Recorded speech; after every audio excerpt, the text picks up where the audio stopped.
Okay, so I ended my talk on Monday with the suggestion that Garry's Mod functions as an aggregator of cultural fragments from Web 2.0. And in this talk, I want to expand on this idea and explore the generic function where I think Garry's Mod highlights some broader changes in the production and consumption of culture. To me, I think Garry's Mod was a bit ahead of its time, a bit ahead of the curve when it comes to real-time creative game sandboxes. Garry's Mod arrived on the scene in about 2006, which is roughly the same time as Roblox, 5 years before Minecraft, and 14 years before Media Molecules' Dreams, which I think is theoretically and technologically one of the most interesting games around. The arrival of creative game sandboxes collapsed play and game modding into a single activity and transformed a number of game engines into creative software that I think are actually in the same family as things like Photoshop or Cinema 4D. Game sandboxes function as creative tools using a high-level user interface that simplify complex processes into these kind of game-like actions that we're doing on the server today. On the one hand, we can spawn in game soldiers and obstacles very quickly and improvise a huge range of games. But on the other hand, the sandbox interface doesn't give us access to the geometry of the models or the physics of the object, the scripts that are driving their behavior, and the whole range of underlying operations that occur right down to the source code of the game. And this is also the exact general function of creative software. As LeMieux explains, creative software always has to strike a bargain between usability and limitation, transforming source code into generalized functions in the graphical user interface, trading the limitation of what is possible versus what's practical and easy to learn. So in Garry's Mod, we spawn objects and rope them together, and we experiment and express our ideas with whatever combination of functions we can learn in the interface, fully aware that the ease of doing this has completely replaced the breadth of what we could be doing if we were working lower down, coding our own Garry's Mod objects externally, writing customized Lua scripts, or even working on the game source code itself. So Garry's Mod, really like all creative software, trades what we could do for what's kind of easier to do and quicker to learn. The second strange thing about software-based creativity is that, much like the rest of our economy, it comes from a very interesting and unstable balance of innovation, private profit, and public contribution. And in many ways, game modding has really been at the forefront of this unstable combination of kind of radical innovation and extractive business models that define Web 2.0. Garry Newman, the creator of Garry's Mod, is a really great example of this. He made Garry's Mod while he was working for an online dating company in 2004. He automated his own day job so that he had more time to work on this kind of weird Half-Life 2 mod that he was making. And then he made his own dating website, got fired from his job, and basically automated his job again so that he had as much time in the world to iterate this mod that he was constantly kind of uploading and testing with other players on the Something Awful web forum. And the success of Garry's Mod within this modding community eventually attracted the attention of the owners of Half-Life 2, the Valve Corporation, and so in 2006, Garry's Mod was relicensed as a standalone sellable game and has since sold somewhere over 10 million copies. And as Julian Kuklik has pointed out, this development pipeline is great for game publishers. Garry Newman took the risk on the research and development, the modding community do the playtesting, and finally the publisher can pick the best mods, license them, and re-release them.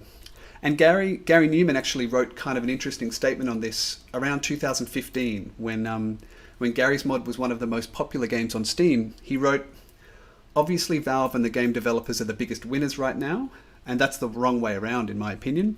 The modders should be getting their majority share of the revenue from this. This seems like common sense. It's obvious that Valve and the game developers need to make money here too, enough to cover costs at least, but it's the modders' work that is making the money. I don't know whose choice this is though, but it feels like someone's being a greedy asshole. This is something that will get better with time." So that's from Garry Newman's blog around 2015. And I don't think there's anything particularly scandalous about this process, but what I find fascinating is the degree to which modders will defend the free exchange of mods despite the enormous profits that they're ambiently making for game publishers. And there have been many, many attempts to monetize game mods over the years with a varying degree of success. Unlike YouTube, modding has never really mastered a coherent monetization model that really satisfied the community. Most monetization models so far have usually disrupted the flow of this kind of potlatch bacchanalian festival where creative time is poured into a common pot of strange and wonderful creations. So whilst there's this kind of repetitive and unresolved argument surrounding the profits of how the great ritual of modding should be allocated, from what I can see, protecting the ritual and the exchange of creativity always seems to take precedent over the profiteering of game publishers. So, as both a virtual environment and a piece of creative software, I really enjoyed this kind of strange materiality of Garry's Mod. As a Web 2.0 user-generated content world, there are many others like it. These worlds give us a Frankenstein conglomerate of popular culture fragments to play around with. But they also embody the really paradoxical labor structures that keep this whole system ticking over. So I guess as a medium and a spectacle and a creative environment, Garry's Mod is this kind of amorphous, multi-authored artwork that really indexes a lot about its contemporary moment. And I guess because I like my cheesy art historical comparisons, if painting on canvas indexed the rise of merchant capital by painting on the offcuts of Venetian sailing cloth, scrapping around with the detritus of Web 2.0 cultural fragments that you can never really own or sell, to me is a pretty good analogy for our own historical moment and a great sort of creative medium to describe this moment. I'd also like to say a few things about Garry's Mod as a representation of the world. In my dissertation and some papers I've been working on at the moment, I've started talking about this idea of the enclosure of creativity. Enclosed creativity refers partly to the sophisticated but very childlike creative software that Web 2.0 is producing, like Garry's Mod and Media Molecules Dreams and Animal Crossing, but it also refers to the vision of the world that these software collectively create.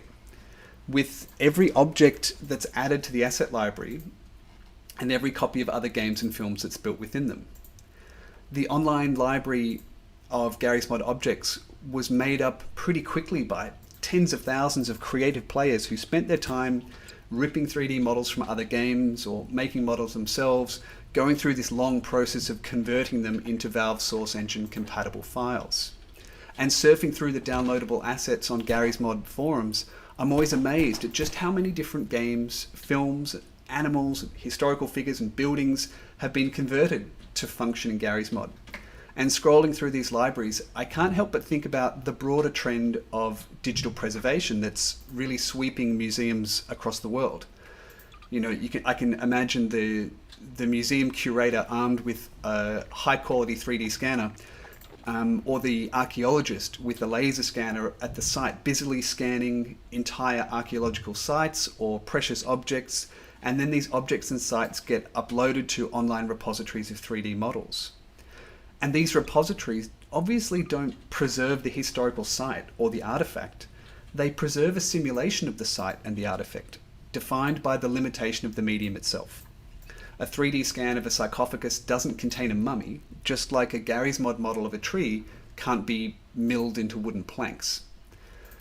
And so the reason I started this seminar series on game representation is that I have... Oh, sorry, just a moment. So the reason I started this seminar series on game representation is that I have an underlying vision of the world according to Garry's Mod. I'm just going to stop for a second and just I just want to check that some things are running correctly. Just a sec. The reason I started this oh, yep, sorry, that's all good. Okay, so the world according to Garry's Mod. Garry's Mod as a metaphor for digital preservation. I know that I can find almost whatever I want in Garry's Mod asset libraries. But I also know that despite this huge spectacle of representation, every object, as we said in Seminar 1, is only defined by what we can do with it.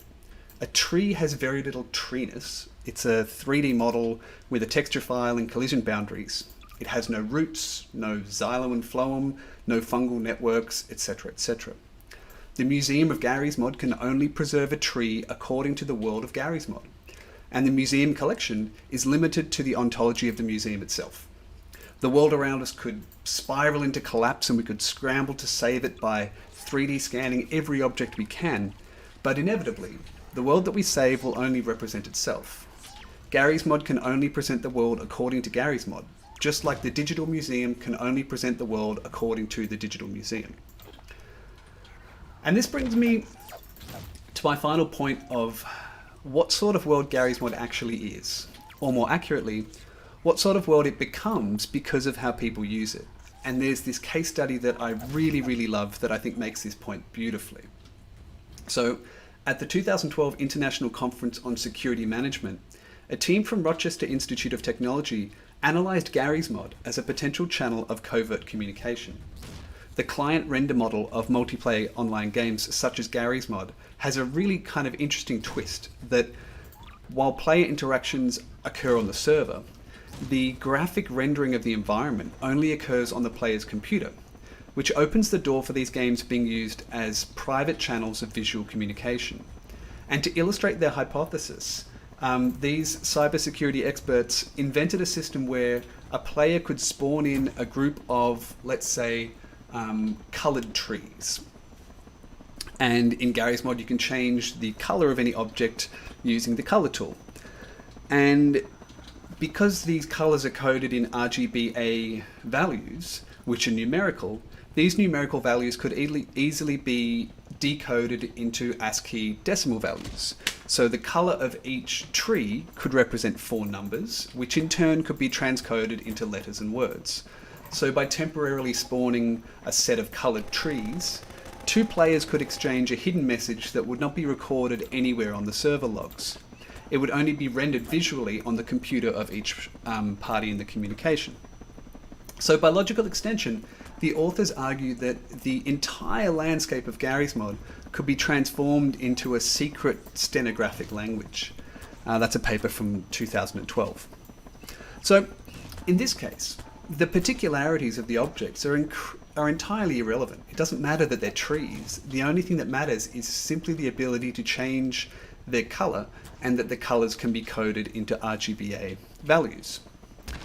And the thing I kind of find amusing about this is that, playing around in a world that is just the rubble of Web 2.0, which is usually obsessed with data capture and surveillance, we accidentally invent a world that could be entirely private. To me, there's a lovely kind of transformation of the medium there. So to conclude, from the perspective of a simulation, we can see Garry's Mod in a number of ways. In a simple sense, Garry's Mod is an aggregator of user-generated creativity, which is visualized in this kind of bacchanalian chaos that we usually find on most open Garry's Mod servers. And in a complex way, Garry's Mod demonstrates the paradox of digital preservation and how, depending on the design of the simulation, the world that's preserved can quickly flip on its head and be repurposed for completely unexpected functions, which in turn redefine all the objects simulated within. So I'll now pass on the presentation to Stephanie Boluk and Patrick LeMieux. Stephanie and Patrick wrote the book Metagaming in 2016, which is about revealing the higher level of social games that computer games are a medium for facilitating. The great tagline was, computer games as a medium for metagaming. So, looks like I've died whilst Folklores and I swapped chairs. So let me just restart. The server's looking lovely.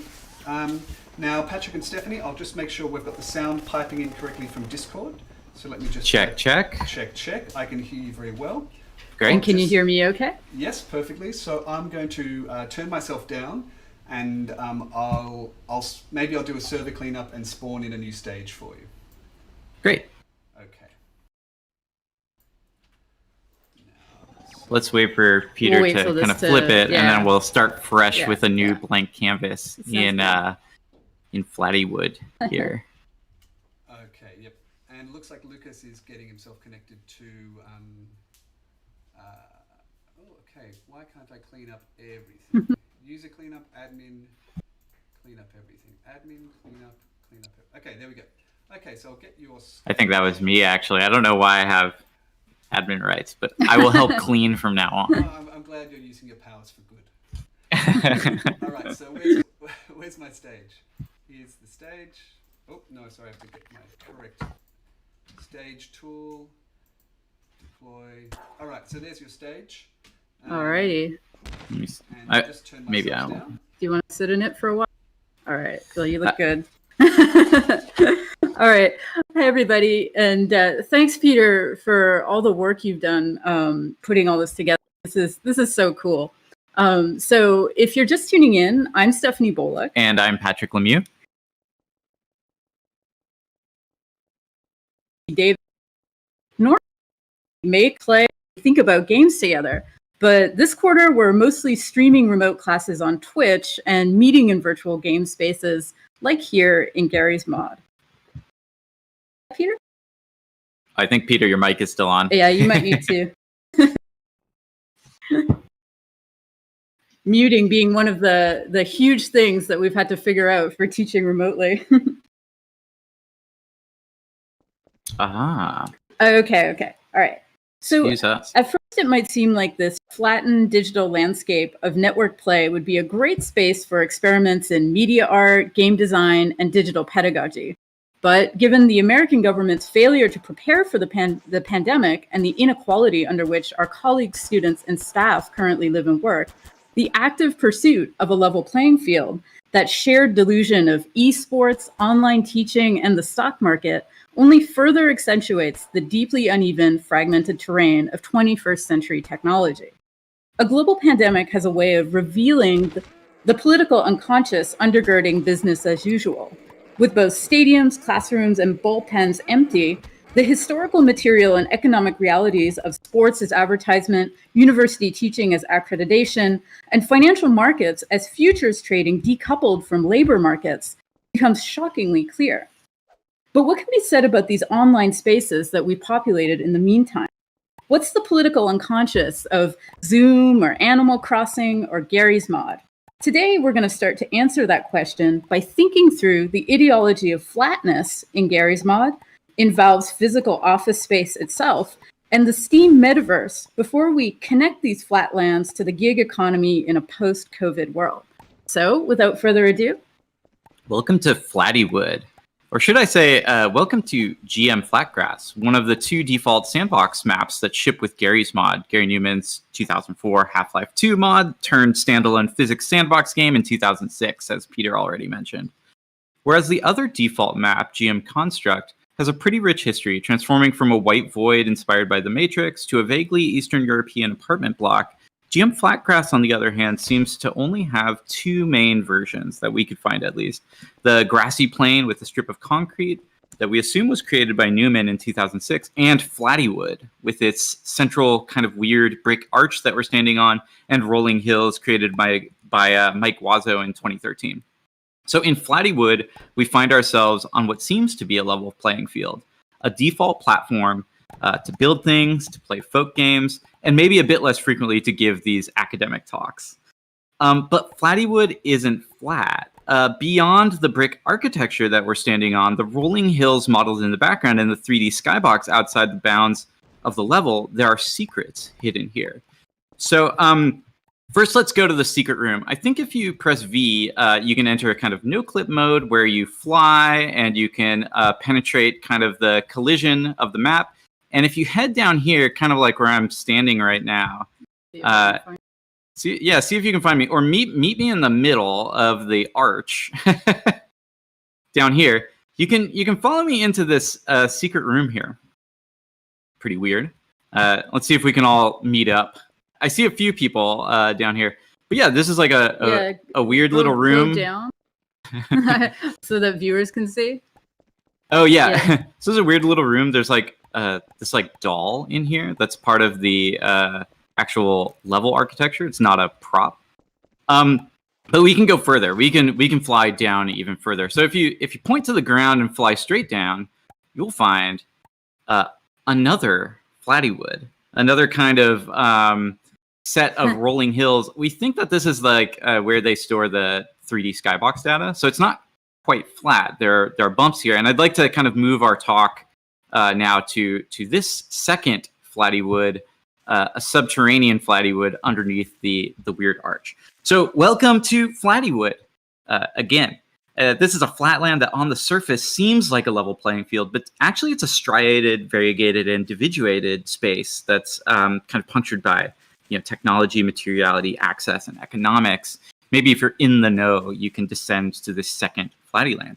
And even Edwin Abbott's 1884 novella Flatland moves not only from 1D to 2D to 3D to 4D geometry, but also from discoursing about abstract mathematics to satirizing Victorian social hierarchy. So in this respect, Flatty wood mirrors the kind of flatland that has come to characterize Valve Corporation's distinct economic ideology and political economy. So welcome to Flatland. Welcome to, quote, a fearless adventure in knowing what to do when no one is telling you what to do. These are the exact words that appear on the front page of Valve Corporation's now famous Handbook for New Employees. The handbook opens with an invitation to join a company without higher-ups, corporate ladders, or corner offices. And their particular brand of corporate flexibility and non-hierarchic management begins with their physical office space and their famous desks on wheels. And so as we start to think about and talk about their office space, we could actually, within Garry's mod, make a quick office space ourselves. So here in Flatty wood, something that you can do is press Q to bring up your build menu, and then look through your options on the left to find a nice desk and a chair, maybe some computers and snacks. So if you're actually like a Garry's mod pro, you can add wheels to your desk so you can remain mobile and flexible, able to stay productive no matter what work is being thrown at you. And the wheels are under the tools menu, and I think that you can actually bind them to any keys so you can work, driving to work. And thrusters in Garry's mod are optional. So in this handbook, the Handbook for New Employees, Valve urges its staff to, quote, think of those wheels as a symbolic reminder that you should always be considering where you can move yourself to be more valuable. Located in Bellevue, Washington, the flat modular office space of Valve's headquarters symbolizes the company's flattened corporate hierarchy, and it promotes a fantasy of creative knowledge work. This tiny company's official rhetoric is that it has no management, no quality assurance, no marketing department, and no job title. Gabe Newell, the company's co-founder, whose celebrity approaches that of Steve Jobs as a new computer billionaire who thinks different, argues that, much like offices, quote, job titles are actually the enemy. And Valve proudly proclaims that it has been boss-free since 1996. Each employee determines for herself how to be productive and generate value. Even though Gabe Newell, or Gaben as he's known online, is very much a boss, he's fashioned himself as a figurehead, a mascot, and even a meme. And we even found a few Gabens online that we can actually add to our virtual office here in Gmod. So you would click Q and check under add-ons on the lower left side of the menu to add that asset. And so, who is this mysterious figure, Gaben? What can we do with him? And how does this non-boss still exert authority over the flat company that he founded? So prior to becoming a billionaire at Valve, Gabe Newell made his first millions as a manager at Microsoft. And it's no coincidence that while working there, he designed productivity software. So in 1996, he and Mike Harrigan left Microsoft after coming to a realization. In the early 90s, Windows was still only the second most installed piece of software on desktop computers. And what do you think was outselling it? Towering above the operating system was Doom, the early first-person shooter developed by id Software. And although most remember Doom's brutal 3D graphics and blazingly fast gameplay, Newell marvels less at the game and more at its shareware distribution model. Quote, somehow Microsoft, the largest software company in the world, was being out-distributed by a 12-person team in Mesquite, Texas, unquote.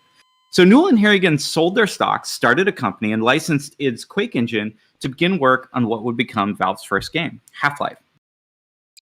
Through its distribution via a not quite frictionless early version of Steam, first released in 2003, Half-Life functioned like a sequel to Doom, attempting to emulate Doom's distribution model and its approach to, as Newell says, connecting users with value.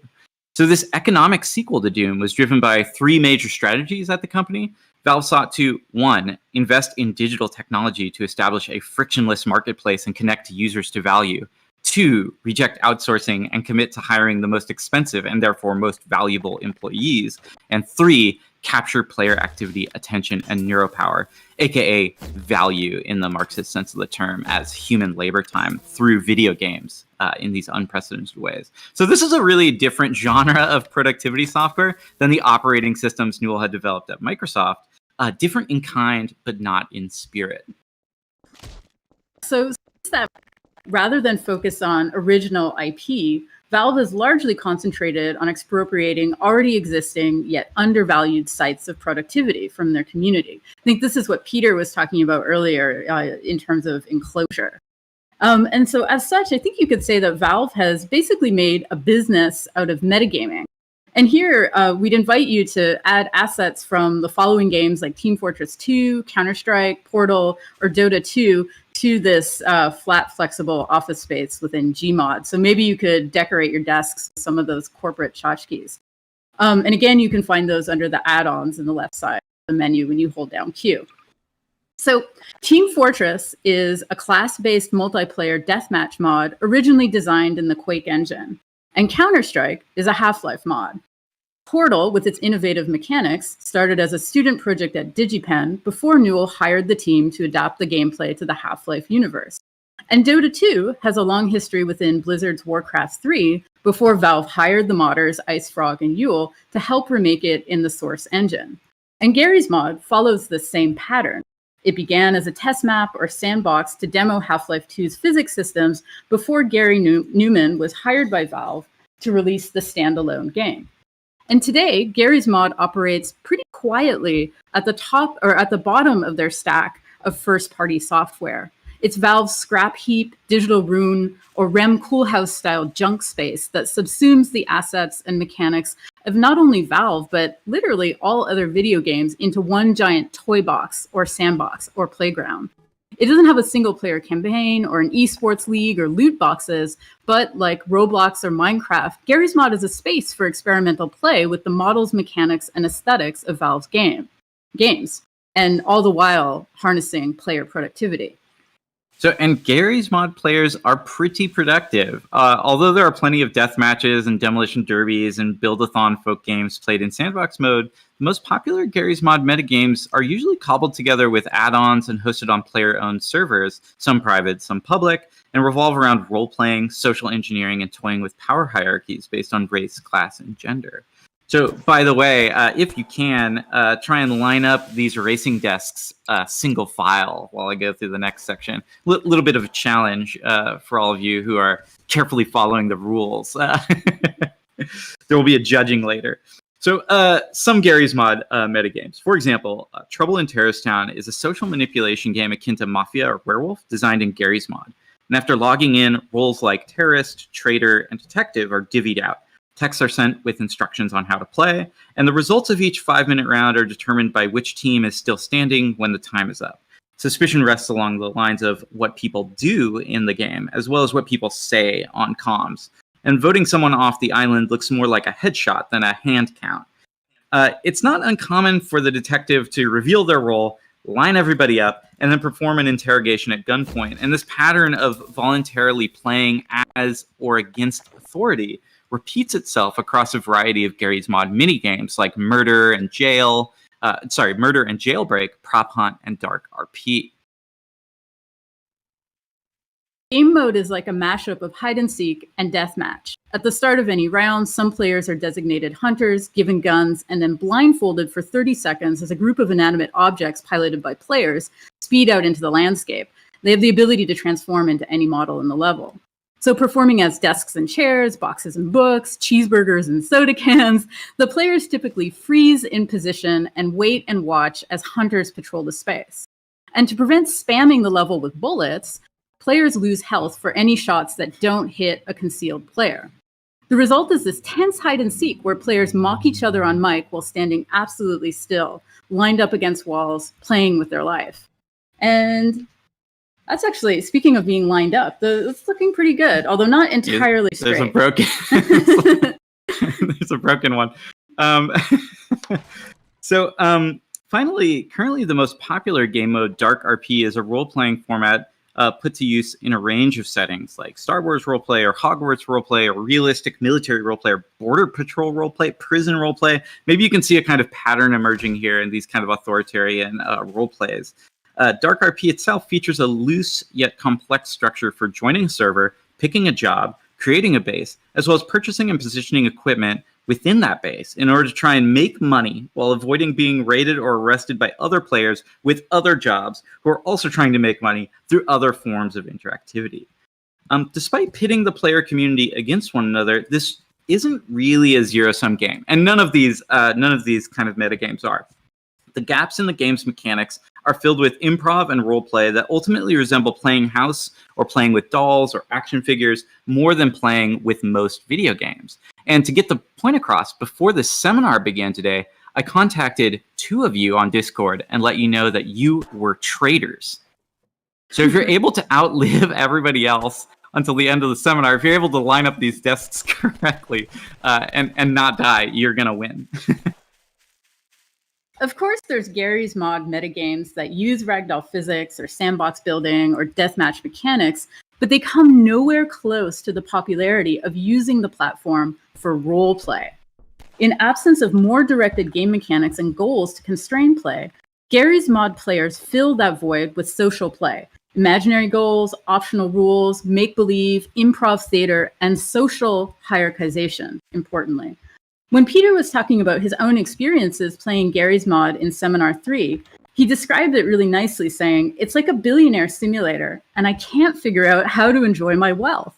And I think this is right on. If you look at the servers, and if you look at the people who do spend thousands of hours playing on them, their solution to a world in which everyone is a billionaire is to voluntarily bring back inequality, and not through game mechanics, but through power play. Power play operates as a counter-reaction to this perceived sense of boundless possibility. Many play communities in Garry's Mod revolve around self-imposed hierarchies and the reproduction and performance of really extreme power differentials. Consistently, many of these games involve projections and rejections of authority and exponentially evolving forms of risky behavior, what we think of as a kind of intimacy chicken. So players don the clothes of ICE agents versus refugees, FBI agents versus drug dealers, guards versus prisoners, cops versus robbers, teachers versus students, maybe in this case, lecturers versus audience. But as you can see, a lot of that role play that we encountered, it struck us almost as a kind of sexless BDSM. It reminded us of some of the things that Bjarke Laborisson was talking about during Seminar 3 on the erotics of playgrounds and the way in which contemporary gaming culture works to separate play and pleasure from sex and erotics. So ultimately, within Flattywood, the flatness of the landscape becomes the means through which people play with power, and in the process articulates the granular and striated differences of race, gender, sexuality, and ability that are at work in online games.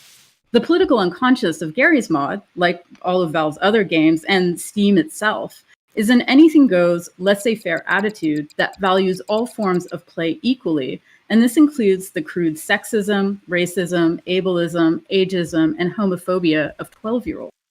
So Flattywood is a not-so-flat flatland in which all activity, every metric-producing action, from buying a game to playing a game to designing a Freddy Fazbear ragdoll, is treated equally as something. And something is always better than nothing. Here, quantitative data, rather than profit, experience, or play, drives Valve's game design philosophy. So the salutation, "Welcome to Flatland," applies just as much to the community of players here as to the employees addressed in Valve's handbook. The line between Valve's data-driven game design philosophy and data-driven economics is a porous one, and there's a tight circuit between their flattened philosophy and the company's approach to producing content. So as a result, rather than make games, Valve focuses on building infrastructures to support player productivity. So why compete with the work of customers when you can kind of enclose it and absorb it and profit from it, right? Gabe Newell is fond of saying, quote, "The only company we've ever met that kicks our ass is our customers," unquote. So from the adoption of player-created mods to the Steam Workshop and Marketplace to the complex of virtual economies to the production of international esports, shockingly few of Valve's innovations center around the creation of original in-house IP, but rather the continued enclosure of pre-existing games, mods, and social practices. In other words, the metagame. So Valve are colonizers of metagames, subsuming all into their flattened social factory that extends far beyond the office into Steam and onto the servers of a game like Garry's Mod. Beyond the flattening of the office space, the flattening of the corporate hierarchy, and the flattening of the player base, Valve is also flattening video games in general via an economic exchange going on behind the scenes here. So maybe it seems obvious that if you believed in flatness as an ideological platform upon which people could be very productive, you'd want to make your office or your storefront or your community tools or even your games as flat as possible so workers and players alike could kind of fill in the gaps to the best of their abilities. Valve wants a kind of flat world. Unfortunately, most games exist independent of one another as magic software circles or secret internet enclaves. As anybody moving from kind of one MMO to another or switching an esport knows, exchanging content or migrating production between two games is the equivalent of trying to mail a postcard to Mars. The result of this lack of flatness or fungibility is that video games have what Newell describes as a whimsical notion of property rights. The labor time invested and objects accrued obsolesce and cannot be exchanged. And why would you want to flatten all games to one another? Because Flat World incentivizes productivity by making it exchangeable. And here, Flat World is just another name for Mackenzie Work calls the game space, or what we could just call capitalism. So how does Valve make their Flat World? One idea might be through Garry's Mod, a kind of game of games consisting of an asset dump sutured together by a shared engine, a totalizing metaverse representing the sum of all games, where a player can create something in one game and exchange it for something else. Of course, just because you can import dragon lore from Counter-Strike or Raymond from Animal Crossing and use it in Garry's Mod. And I think we've got these in here. If you look under our imported add-ons here, we've got some dragon lores that we can kind of pop into the server, or you can use. And there's been a bunch of Raymonds around. Of course, you can kind of get these models into Garry's Mod, but that doesn't mean that you've imported the social status that comes with collecting a rare skin or a rare animal. So for Valve, Flatty would only go so far. Their flat world requires another medium to relate one game to another, a general equivalent that would allow for an exchange of value between games. And Valve's solution to this problem is not a game engine, it's money. And money is the digital code through which Valve is building its metaverse. Whether working at Valve or playing Garry's Mod, Newell says, quote, "Money needs to flow as a signaling tool in order for people to really assess what they're doing is valuable or not." So rather than treat money as the ultimate product, it's become an integral part of a generative and productive process. Once players start creating value and exchanging that value between different domains, there's nothing to stop the equivalency of in-game objects to real-world goods and services. When discussing the currency markets surrounding something like Team Fortress hats or Dota cosmetics, or maybe Garry's Mod add-ons or admin rights or server rental, though they're comparatively small potatoes, I think, in comparison to these other markets, Newell describes some of the ethical and practical questions that arise in Valve's emergent virtual economies. So questions like, quote, "Should we adjust drop rates to provide welfare to people who are paying or playing in lower incomes? Or do we drop the value of their drops to reflect the fact that they can trade their hats for cheeseburgers?" What at first seemed like a game design problem turns into ethical, political, and economic problems within Valve's flat world. And speaking to this point, Ben Stehison applied the Gini coefficient, traditionally used to measure economic inequality within a country's population in order to compare the economic inequality amongst companies who run competitive esports. And he was stunned by the results. Not only did Valve come out the worst in terms of economic inequality within the player population compared to other video game companies, but also in comparison to professional sports as well. Yeah, so that Gini code study is actually really, really interesting to look at. Just to briefly conclude, When Frederick Jameson published The Political Unconscious in 1981, he might not have been thinking about sandbox game engines, but I think his words are still relevant today. He writes, quote, "It is in detecting the traces of that uninterrupted narrative," and that uninterrupted narrative that he's talking about is the history of class struggle, "and in restoring the repressed and buried reality of this fundamental history of class struggle, that the doctrine of a political unconscious finds its function and its necessity." And so we see in Flatty Wood, players voluntarily perform inequality, not through game mechanics, but through power play. And this is a kind of funhouse mirror, perhaps a dose of homeopathic medicine that manifests the political unconscious of Valve's Flatland, an economic ecosystem which intensifies inequality to the most extreme in its very efforts to do the opposite through that corporate philosophy of openness, modularity, and horizontality. So welcome to Flattywood, welcome to Flatland, welcome to Flat World. It's going to be a bumpy ride. And I think that's it. Thank you. Now comes the unmuting of the mics. Right, unmuting of the microphones and transitioning of speakers while the camera goes dead, while I alt-tab between 3 programs. All right. I didn't know that when we went down here, that the reason that I started killing people was so that they could respawn back up the top. That these objects also render on the top level, but they render as enormous. I'd never seen this before. So and I saw a comment in the YouTube thread from I think Tin Kelp that there almost certainly is some function of the 3D skybox being stored below the game level, and it goes beyond my knowledge of modding to really understand why exactly objects down there render as well. But I guess the skybox is not at the visual scale, so there's some logic there. But that's exactly it. The top level of Flattyland, not to go on too long, is like this completely and totally flat box with the skybox surrounding it, right? It's kind of like a flat plane. Yeah. The skybox below it is actually the equivalent size of the flat plane. Yeah. But they blow it up to surround the environment. So all of our floating Gabins down below are weirdly captured in the camera and now look enormous up above. Well, I was fascinated maybe we should... by whoever managed to put in the skyscraper between both levels, because that did some really kind of cool stuff. That it was seemed to be rendered in both. The evil, what's the evil corporation or whatever? Evil Discord seemed to render both above and below. That was super amazing. Okay, so I'm going to do a server cleanup, and we had some problems getting Lucas's sound working, so let's just hope everything goes smoothly when we connect. Lucas, can you talk on the chat? I just want to check that I can hear you. Yeah, I'm talking now. Can you hear me? Beautiful. Yep, I can hear you loud and clear. Okay. Oh yes, finally. Fantastic. So I'll do a server. So great to see. So great to hear you. It's so great to hear you. I think you've been hearing us the whole time. All right. Yes. So I guess everyone can come back to the stage, and I will spawn a stage. And we have 2 speakers left. This panel has been super interesting so far. We have Lukáš Likavčan. Can I turn the mic up, please? Okay, thank you, Matse. Yes, I can. Okay, hopefully the mic is up pretty loud now, so hopefully that's fine. We have Lukáš Likavčan, who is, I forget what your current institutional affiliation is, so maybe you can introduce and cover for my poor preparation. And then after Lukáš, we'll have Bogna Konior. Lukáš, the stage is yours.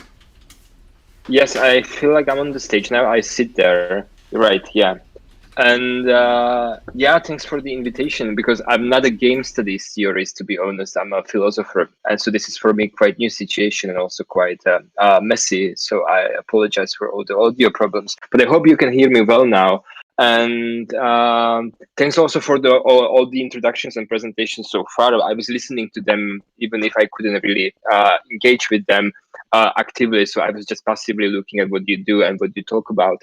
So now, as I'm an active participant in this seminar as well, I would just like to briefly collect some notes or present some notes that I was putting into my notebook over the past couple of days in relation to how we can think about games as something like a cosmological media, and especially video games, and also not just as a cosmological media, but it's also something that I would like to talk about a bit in the presentation, which is what is technological a priori and what is the cosmological effectivity of something we might call in relation to German media theory, or especially the work of Friedrich Hitler as technological a priori. And so, as I said at the beginning, I'm not a game studies scholar. I'm a theorist and a researcher who elaborates on certain topics on technology and environmental issues, or political ecology, if you will. But my path into the topic of video games ran through my method of starting with visuality. And visuality is a kind of intuitive material for my philosophical analysis. So, for example, when I approach the topic of climate emergency, I usually start with an observation that visuality is the primary way we are confronted with the climate emergency. And the same holds, I think, also in relation, if you think about visuality in kind of like broader manner, and we think about video games as something that is the eminent part of the visual cultures.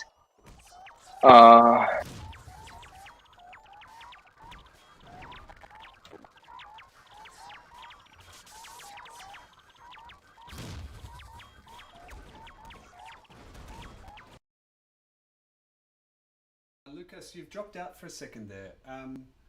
Yeah, because there is an insane noise in the game, and I can't really hear myself. Oh, okay, yeah. Look, I'll just remove that. How dare Something's going. It feels like everyone is shooting at me.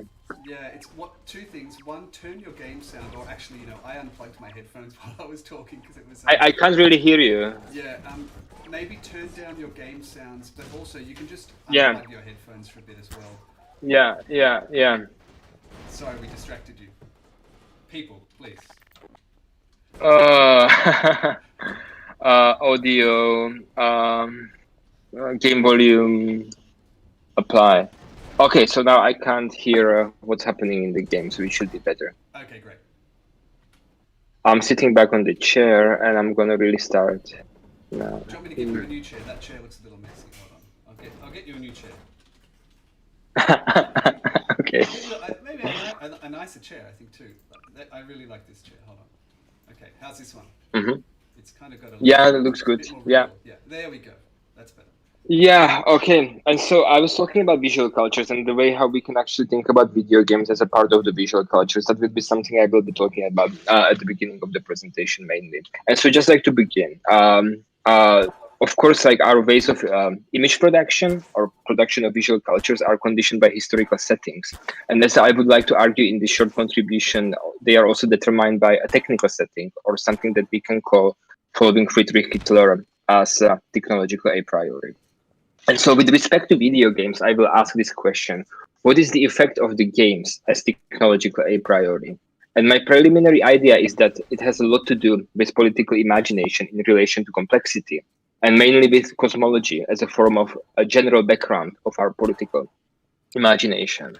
So at the beginning, we must observe first that contemporary image production is profoundly technical, which might be best described using well-known terminology of checkboard theorist Wilhelm Flusser, that we are surrounded by technical images. Or similarly, one can follow another Czech-born artist, Harun Farocki, who claimed that visuality of 21st century is primarily based on production of operational images. That is, images that do not represent objects, but are part of some process, namely of an algorithmic or computational process. And so it would be fitting then to describe computer games or video games also as conglomerates of technical images, or even better, as conglomerates of operational images. But I believe that such an analysis would be kind of superficial, since we need to emphasize that images are not just products of human-assisted machines, but in fact they are machines themselves. Or in other words, they are instruments that do something.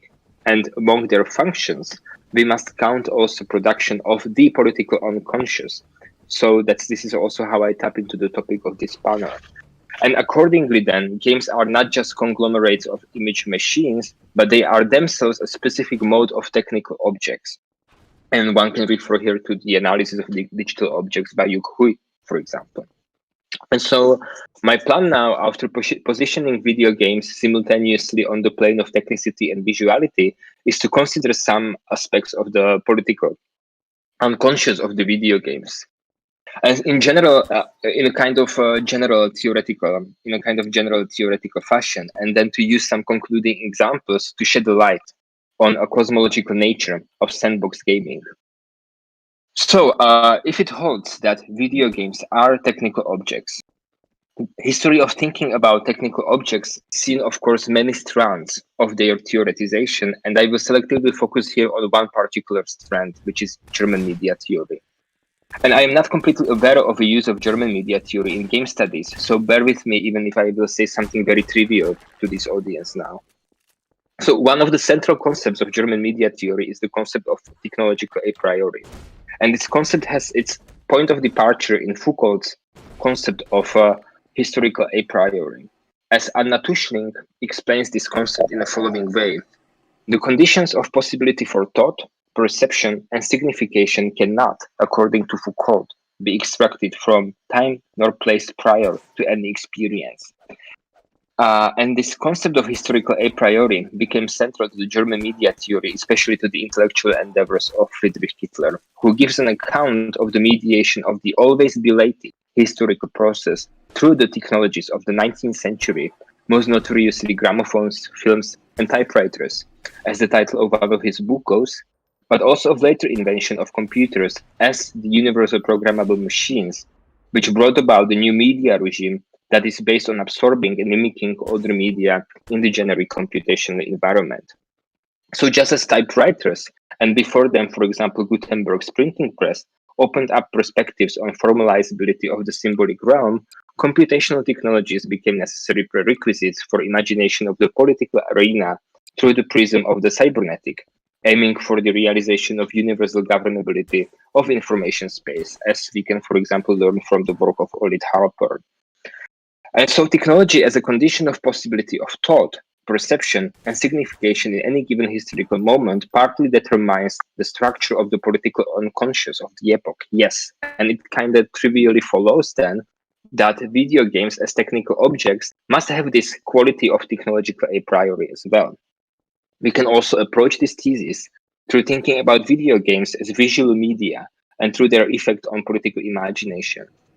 So if you look, for example, into the book of Chiara Bottici, Imaginopolitics from 2014, she gives here an account of political imagination, which is primarily based on visuality, and that's why it is important to me. She argues that treatment of the political imagination as an individual faculty, as would follow from older accounts of, for example, Immanuel Kant or Samuel T. Coleridge, is kind of imprecise, because it associates imagination with fantasy, or with unreality. On contrary, Chiara Bottici treats imagination as a real, material force that shapes the space of the political. Similarly, as with individual theory of imagination, she is also not happy with a radical socialization of imagination, as, for example, in Cornelius Castoriadis' notion of social imaginary, because it strips the realm of imagination from an individual agency. As she says, if one starts with imagination, conceived as individual faculty, then the problem is how to account for the, at times, overwhelming influence of the social context. And if we begin with the concept of the social imaginary, then the problem is how to reconcile it with the free imagination of individuals. And finally, Chiara Bottici is also not happy with Lacanian treatment of the imagination as the imaginary, because even if this kind of treatment of imagination is social, which is a good thing per se, it still does associate imagination with unreality and mainly with kind of like a space of alienation that the imaginary in the Lacanian treatment is. And so to avoid these complications, Bottici proposes a very elegant solution. She treats political imagination as something that results from the space of what she called the imagino. That is the space of what is composed of images, making in turn political imagination a profoundly visual affair. And this is where video games come back into the picture, because as visual media, they are instances of the imagino, which underlies the political imagination. And so they allow for flourishing of individual agency, but they have also some formatting capacities. And it is these formatting capacities that will interest me now. The imaginal has a peculiar position in relation to production of a particular worldview. Bottici draws from the work of Henry Corbin, who introduced this term, the imaginal. And she claims that the imaginal comes before the distinction between the real and the fictitious, because the latter only makes sense within a specific form of the imaginal. So the definition of what is real and what is not real is not given a priori, but it is something that has evolved continuously over the centuries. And this is particularly important for an investigation into the nature of images in the present cultural context, where so many different conceptions of reality compete with one another. And so I read these notes by Bottici as a statement or as a declaration of a cosmological productivity of the imaginal, because images exist before linguistic conceptualizations, and they navigate the basic ontological terrain we take as commonsensical in a given historical epoch. So the imaginal is also something that we might associate with a non-psychoanalytic version of the notion of the unconscious.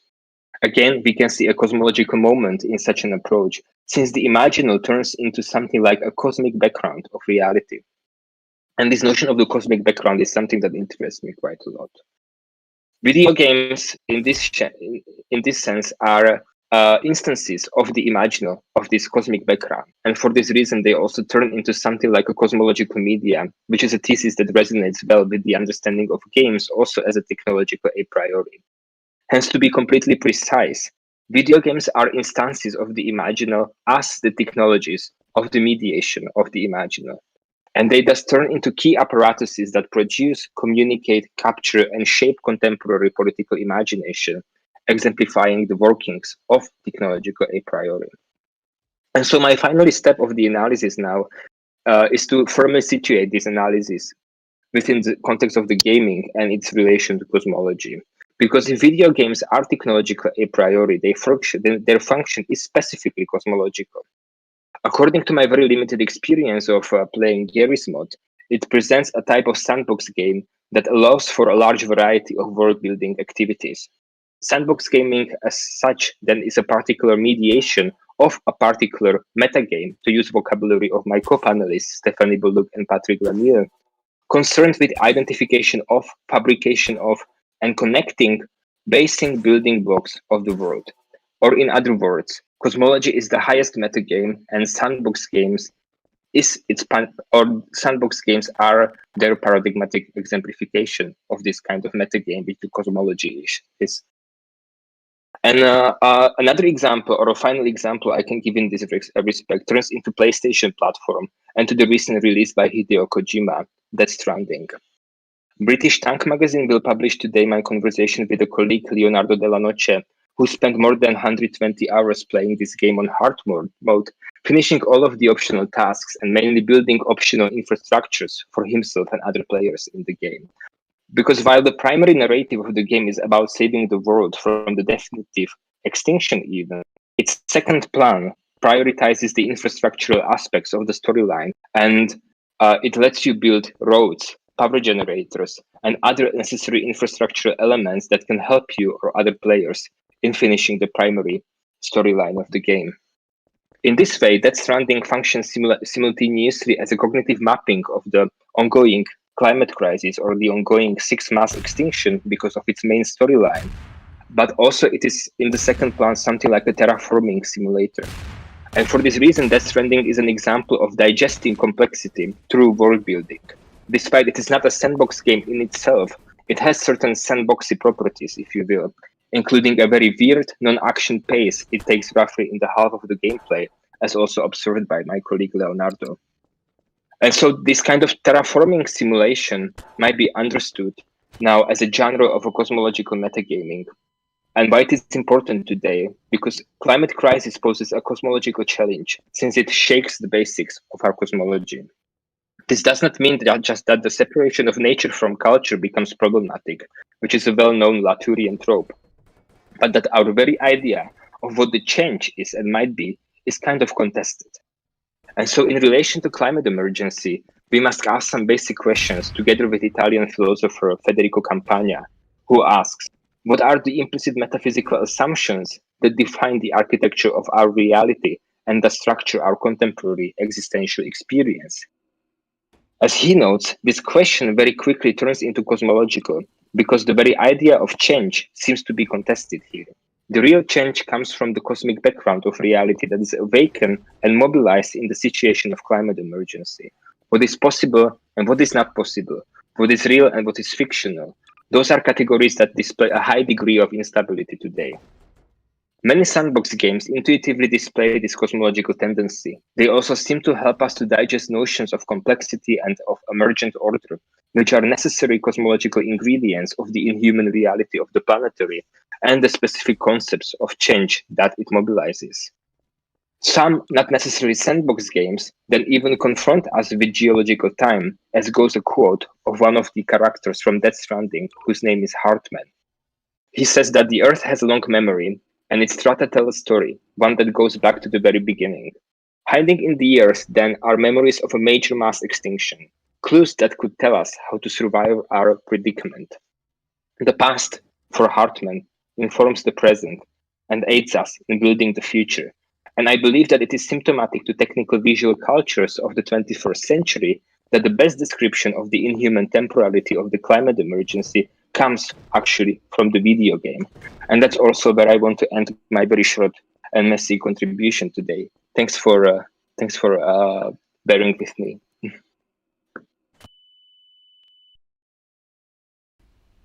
Well, thanks so much for that, Lucas. That was wonderful. I'm sort of, as usual, juggling, listening to the presentation and moving around the camera, but I'm kind of looking forward to after we've heard from Bogna how we might connect some of these threads together. Particularly, me too. Your thoughts as a non-game scholar and Bogna as a non-game scholar to how perhaps the more game-oriented presentations so far might be related to one another. So I'm going to welcome Bogna Konior now for the final presentation of the Mod Theory seminar series. I'm really excited to have her here, and I will be still manning the keyboard here, so I'm sorry for a little bit of keyboard clacking. I'll try to keep it to a minimum.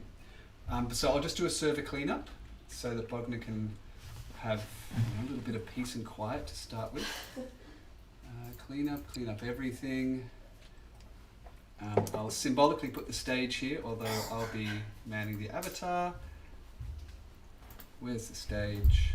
You think I'd know this by now. Okay, there's the stage. Oh my god, I just deleted it. Okay, there's the stage. Let's get going. Welcome, Bogna Konior. Hi everyone, thank you for staying until the last talk. I will read a short talk titled, tentatively, Climate Culture is Cyberculture.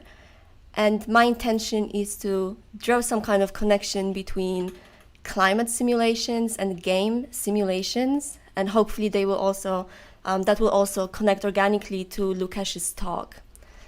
So is Gmod a climate simulation? No, but does it have something in common with climate simulations? Yes. So this is where I'm going to begin. Once it was said that we shared an empirical reality out there. That reality was pure, factual. It was what you could touch with your hand. Once it was said that the internet was a virtual space to enter, like launching a game on your computer.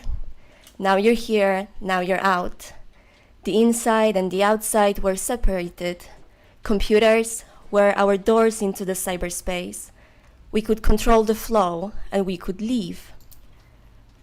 Once it was said that the real threats, the ones to worry about, were physical, immediate, threats that could touch you, empirical threats in an empirical reality, grave bodily harm, violence, illness, car accidents. But climate change became the crypt of empirical threats. Climate change became empiricism's grave. From this catacomb began the golden age of simulation.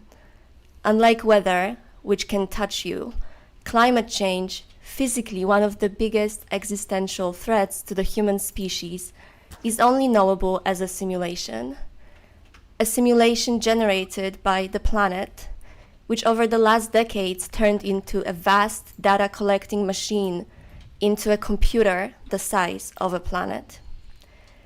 Imagine yourself floating for a moment high up, all the way up into the dark, cold cosmos, where we find the strange sensation that we'd found and lost many times, seeing our planet from the outside of our planet, like floating too high up in a game until you go out of bounds outside the play space.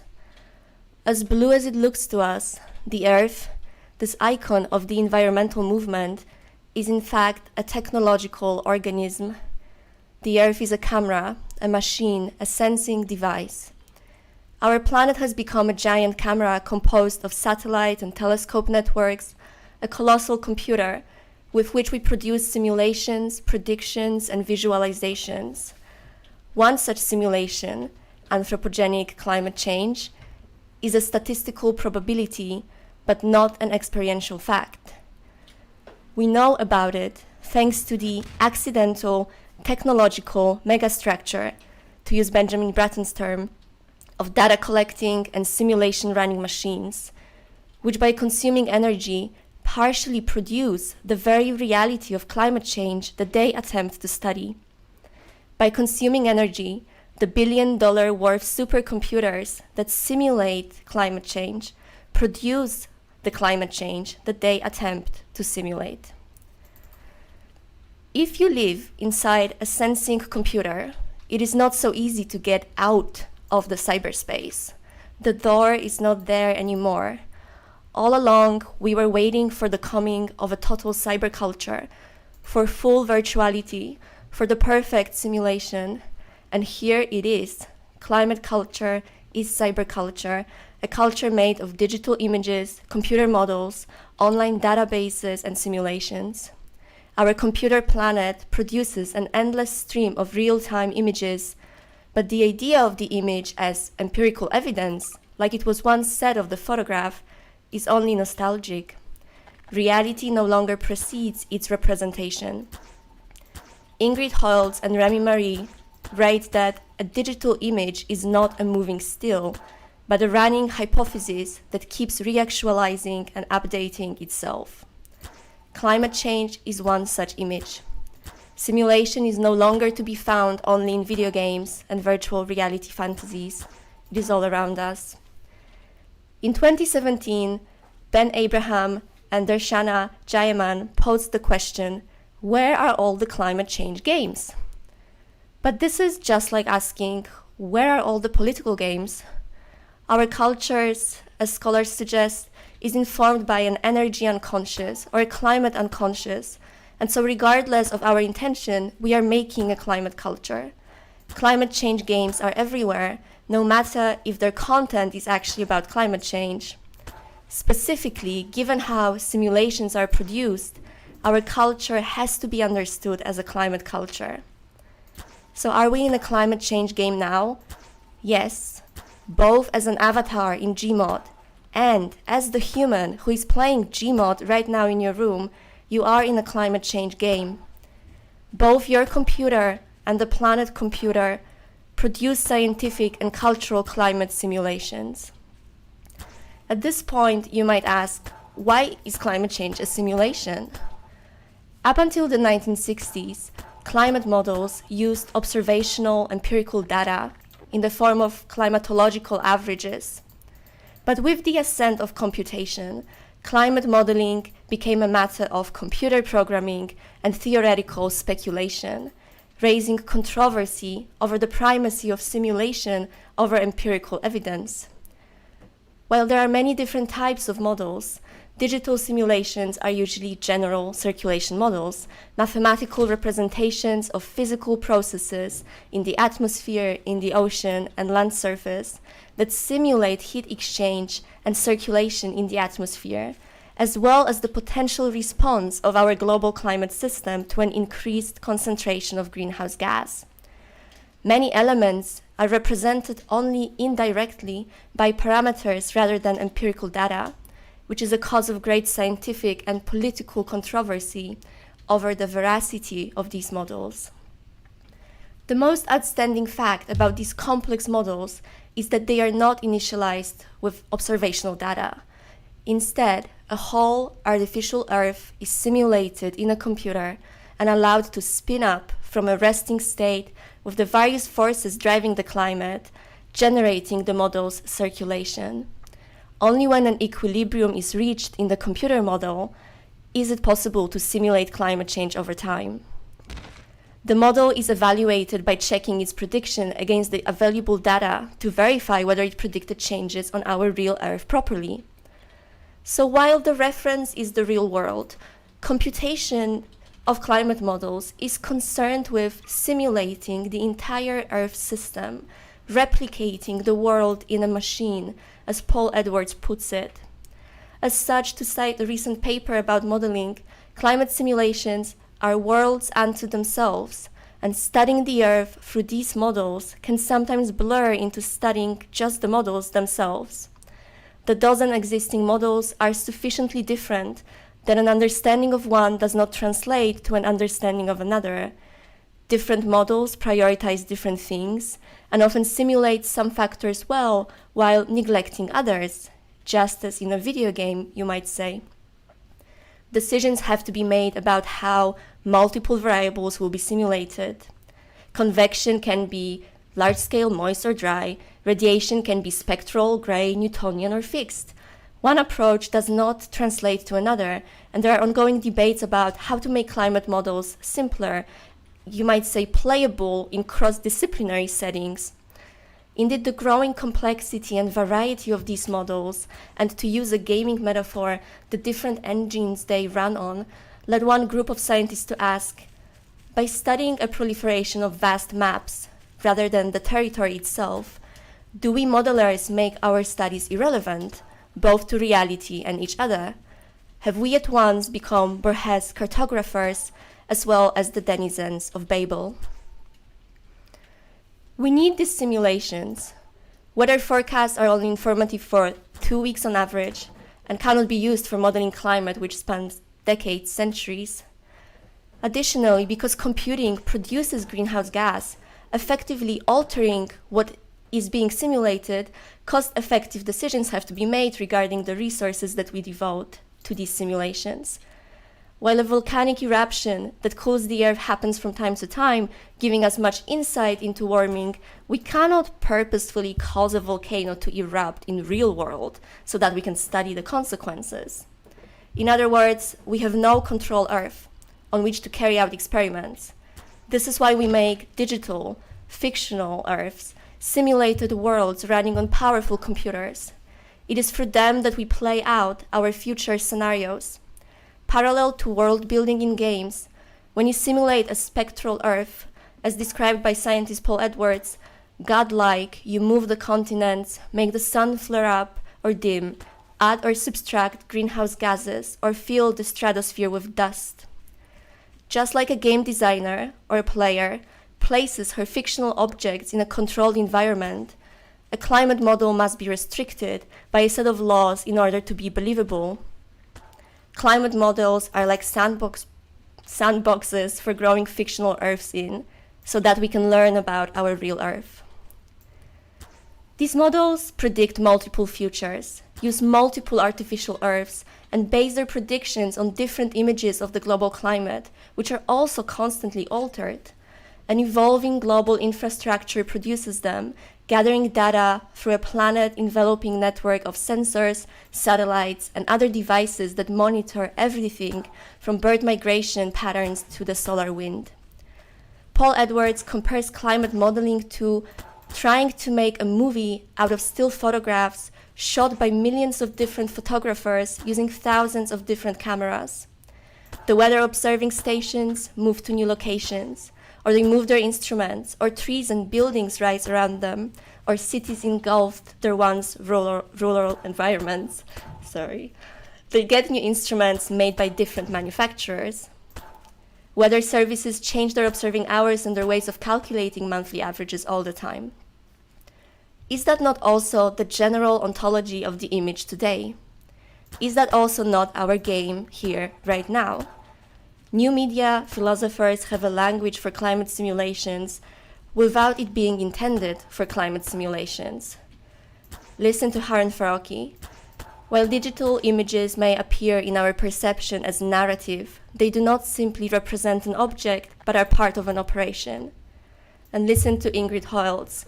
They are no longer a solid representation of a solid world based on the sound principle of geometric projection. They are something merged with software. All of this constitutes a sharp break with how visual realism was once understood. Before the advent of digital filmmaking, images build their aura around their realism, their truthfulness. Empiricism, truth, and evidence were the standards for realism. But now, when governmental funding agencies demand more realistic models of the climate, each additional simulated process brings more possibility for error. Uncertainty keeps increasing with the more research money they put in. The uncertainty of the severity of climate change is increasing over time rather than decreasing. Simulation is now the standard for realism because it is what we need to think about our own extinction. Digital simulations and digital media at large are now intimately related to the question of representation, realism, truth, and certainty. The dominant vocabulary in the West attests to a growing confusion as to the relationship between reality and representation, post-truth and alternative facts. A commonly shared referent reality is quickly becoming a form of nostalgia, relevant only for those who work to regain it, while thousands of tiny ontologies sustained through digital networks multiply and delineate the rules of their own simulated worlds. That we can only access climate change as an epistemic object through simulation drives very sharp wedges between society's fact-making and meaning-making faculties. What kind of realism do we have now if our chief existential threat is a simulation? We might think that the simulation is here in Gmod and that our being here because of COVID-19 is a temporary disturbance, but in fact, the simulation has long creeped out of our computers and our games. The surreal internet servers are our lives, on and offline, and the rabbit hole can only go deeper.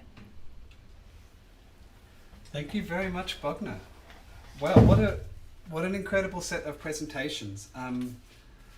What I'd like to do now is kick over to a few questions. Jonathan has been very helpfully sending me some questions from the chat. Let me just scroll from one screen to another.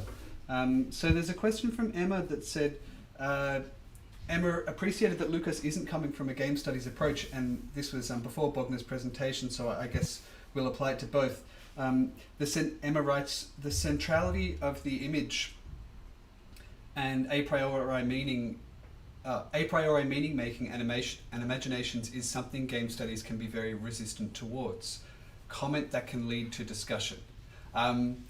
Okay, Lukáš or Bogna, do you have a response to Emma's comment that the centrality of the image and a priori meaning making and imaginations is something that game studies often discounts? Yeah, can you explain in what form do they discount it? Like, what is the debate around this? I'm not familiar with game studies. Emma? Yeah, me neither. It also helped me. Okay. Yes, I'll just jump in here. Oh, cool. Yeah, hey, Emma.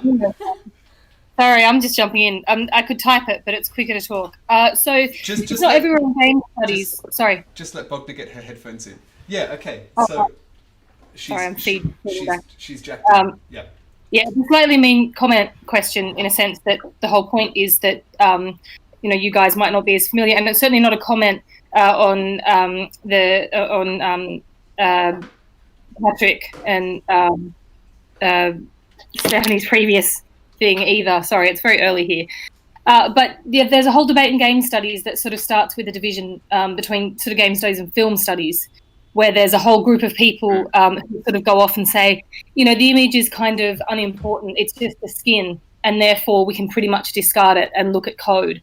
And so it's just really great that we can get people who aren't all just within that game studies kind of discussion to say, you cannot have this conversation, certainly not about digital kind of ontologies, experiences, without kind of starting with that suggestion about the image and supremacy of language. And then also Bogna kind of picked up in some ways on that in terms of this idea of a digital image being actually at the kind of heart of trying to unpack this lack of distancing between ostensibly virtual and real world. So that was kind of the thing that I really appreciated about those papers. So thanks. It's unfortunately more of a comment than a question in a sense, but yeah, sorry about that.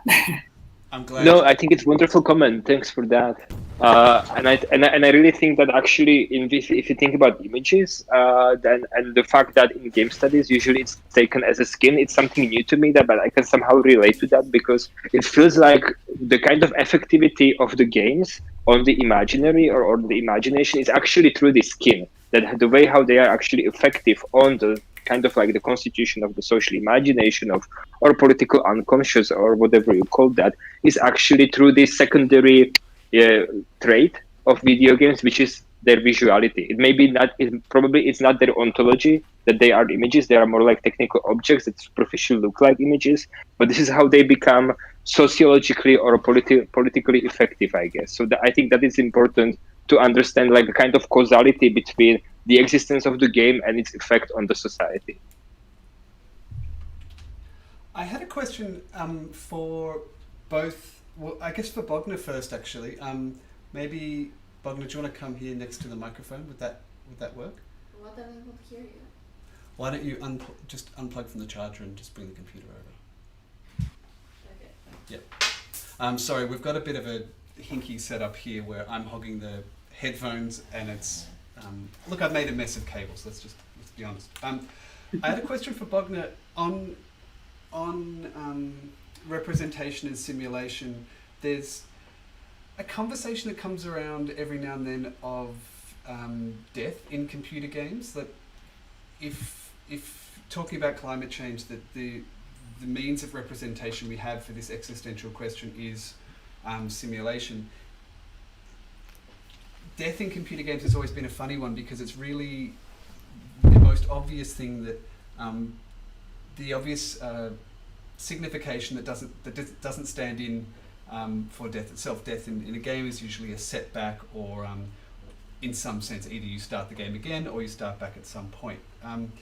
So in a way, games have, via simulation, there's all sorts of things that they've taken and transformed into something completely different other than what they are, and death is sort of one of the classics. I was wondering, for the idea of climate change being able to be represented via simulation, how do you think this kind of, I guess, existential position where games aren't really able to represent figures in climate modeling and climate simulations? Okay, maybe that question doesn't make a great deal of sense. What was I trying to say? I guess I understood from your talk that the argument was that the only way we have to represent climate change is by means of simulation, but the simulation is, in some sense, turns back on itself because the simulation can't be separated from that which it's simulating. Yeah, I wouldn't say represent. Like, climate change is literally statistics. Like, represent kind of assumes that there is a empirically existing climate change out there that can be represented, versus it's literally a computer model. Yeah, okay, I see. So I think it's just like even more ontologically radical than just representing it via simulation. It is a simulation, and even if we are to experience it at some point, we will be experiencing the weather, not the climate. Right, okay. I mean, do you think there is, I don't know if I was looking for an easy parallel that maybe isn't so easy. The reason I was thinking of death is that it's also something that is, I'd say by definition, unrepresentable. That's kind of the parallel I was thinking too. That and yet the whole of human art and literature. Well, of course. You know, it's not like you can know if you got the representation right, you know. It's always approaching something which by definition Well, but that is exactly it. It's kind of a strange situation because when you start researching and thinking about climate models, you don't want to deny their general veracity of human activity producing climate change, but you do realize that the knowledge there is completely simulated, right? So this is what the scientific papers are struggling with a lot when it comes to, what kind of realism is this, where we have reached the point as a species that only through spinning up an artificial Earth in a computer, we can learn something about extinction and our fate as the human species, right? But now, for example, with the simulations of COVID spread, a lot of them failed. So there's a lot of questions and debates online, how do you simulate so that it is actually believable in its details rather than the general existence of the phenomenon? Thank you very much for that response. But for me, I'm interested in the epistemological consequences, right? Like what is realism has changed because it's not determined anymore by empirical evidence. It is determined by which simulation is the more convincing one when it comes to climate change. Yeah, I mean, I kind of want to prod this a little bit more on, to me, that the representation of death is kind of similar, that there is nothing to compare it to other than a kind of hypothesized simulation. But I might kind of move on because Jonathan has very kindly been sending a bunch more questions through. But if anybody wants to pursue this line of conversation, please let us know in the YouTube chat. So there's a question for Lukáš. How do you think that visual culture in video games is related to social visual culture? And they add, by that I mean themes such as climate change, cosmology, even flatness, e.g. Murakami, seem deeply related to our present day visual culture. What is the role of games in this ecology? Okay, wow. I think that it could be approached through the way how the visuality or the visuality of games or certain aspects of, I didn't play that much game in my life, but now when in the Garry's model, the first thing I see is a certain kind of ontological messiness of that situation. And I think that also relates to the way how in this proliferation of different genre of image makings, different subcultures and culture that we have today, different kinds of identity echo chambers and so on, how that kind of relates to a certain kind of ontological confusion we are in, and how the sandbox gaming can be something like a tool of sensitivity or making ourselves sensitive towards this kind of ontological confusion. And that's also why I called sandbox gaming cosmological media, because I think that that's actually that at the beginning, if you look at any kind of mythologies, usually the beginnings of the worlds are very messy, and also the beginnings of each kind of ontological order that we want to impose on the reality are probably similarly messy. And maybe that's something like this hidden river of the creativity that we tap into when we are in this kind of in this game box, in this sandboxy game situation. So I think that would be the way how I would approach that question. I'm not sure whether that 100% responds to your question, but certainly I feel that through this concept of cosmology, we can actually explain what is this kind of a certain feeling of sublime that we might even feel when we are in this computation environment. Okay, so if I hope that answered the question. If not, just keep posting stuff in the chat, and I'll try to get to it as it's fed to me or as I'm seeing it on the stream. There's another question here, I guess for Bogna and Lukáš, between these two papers. I think Bogna's idea that we can only access climate change through the digital is really useful. I missed bits of Lukáš's talk, so apologies if this has been covered, but it reminds me of Lukáš's argument in his planetology book. Isn't it more a question of who controls the terms of the simulation, not how the simulation relates to the real, alternative facts post-truth, but who gets to simulate? I guess either Bogna or Lukáš can jump in on that. Yeah, I wouldn't... Do you have eco? Yeah. Okay, I wouldn't call this my idea that you can only access climate change through the digital. I'm kind of stealing this from a bunch of people like Sheila Yasanov, who's a historian of science and technology. And yeah, I think the question of who gets to simulate is something that really, very curiously, comes out more in scientific papers than it does in humanities papers. I think academic humanities are forced, because of the political debate, to kind of push for the general veracity of climate models, which of course I'm not disputing here. But when you read the scientific papers, they are full of those kind of questions. You know, how do you make one group of scientists that is funded by someone else and has different ways of working understand the climate models of other scientists? And there's a lot of actually despair in those papers in trying to figure out how to communicate between the different climate models. There's also a book, it's a popular book, not an academic book, called The Whale and the Supercomputer, which is about a scientist trying to reconcile Western science modeling with indigenous kind of climatological modeling and finding kind of a lot of, maybe not contradictions, but tensions there. So I think I predict we will see maybe more studies about that, but it's a touchy subject because, as I said, you don't want to dispute the fact that human activity causes climate change, but you want to kind of question the ontology of the simulation on a critical terms, not to argue with it, but just to understand how it's being done. So I wouldn't say there's a political power in trying to tweak those simulation to say something false or to push a specific political agenda, at least to my knowledge. But there is, you know, the power of the epistemological unconscious kind of tripping over itself, trying to comprehend this new type of threat that's purely simulated. Lukáš, was there anything you wanted to add to that, to Bogna's response? Well, I think Bogna's response was really exhaustive, so I think that she covered all that I would say. I would just like add one kind of like angle or one approach to that comment, and that's that I feel that in climate simulation studies, also what recently happens is that there's a certain shift away from the paradigm of representation towards something I would call the paradigm of indexicality.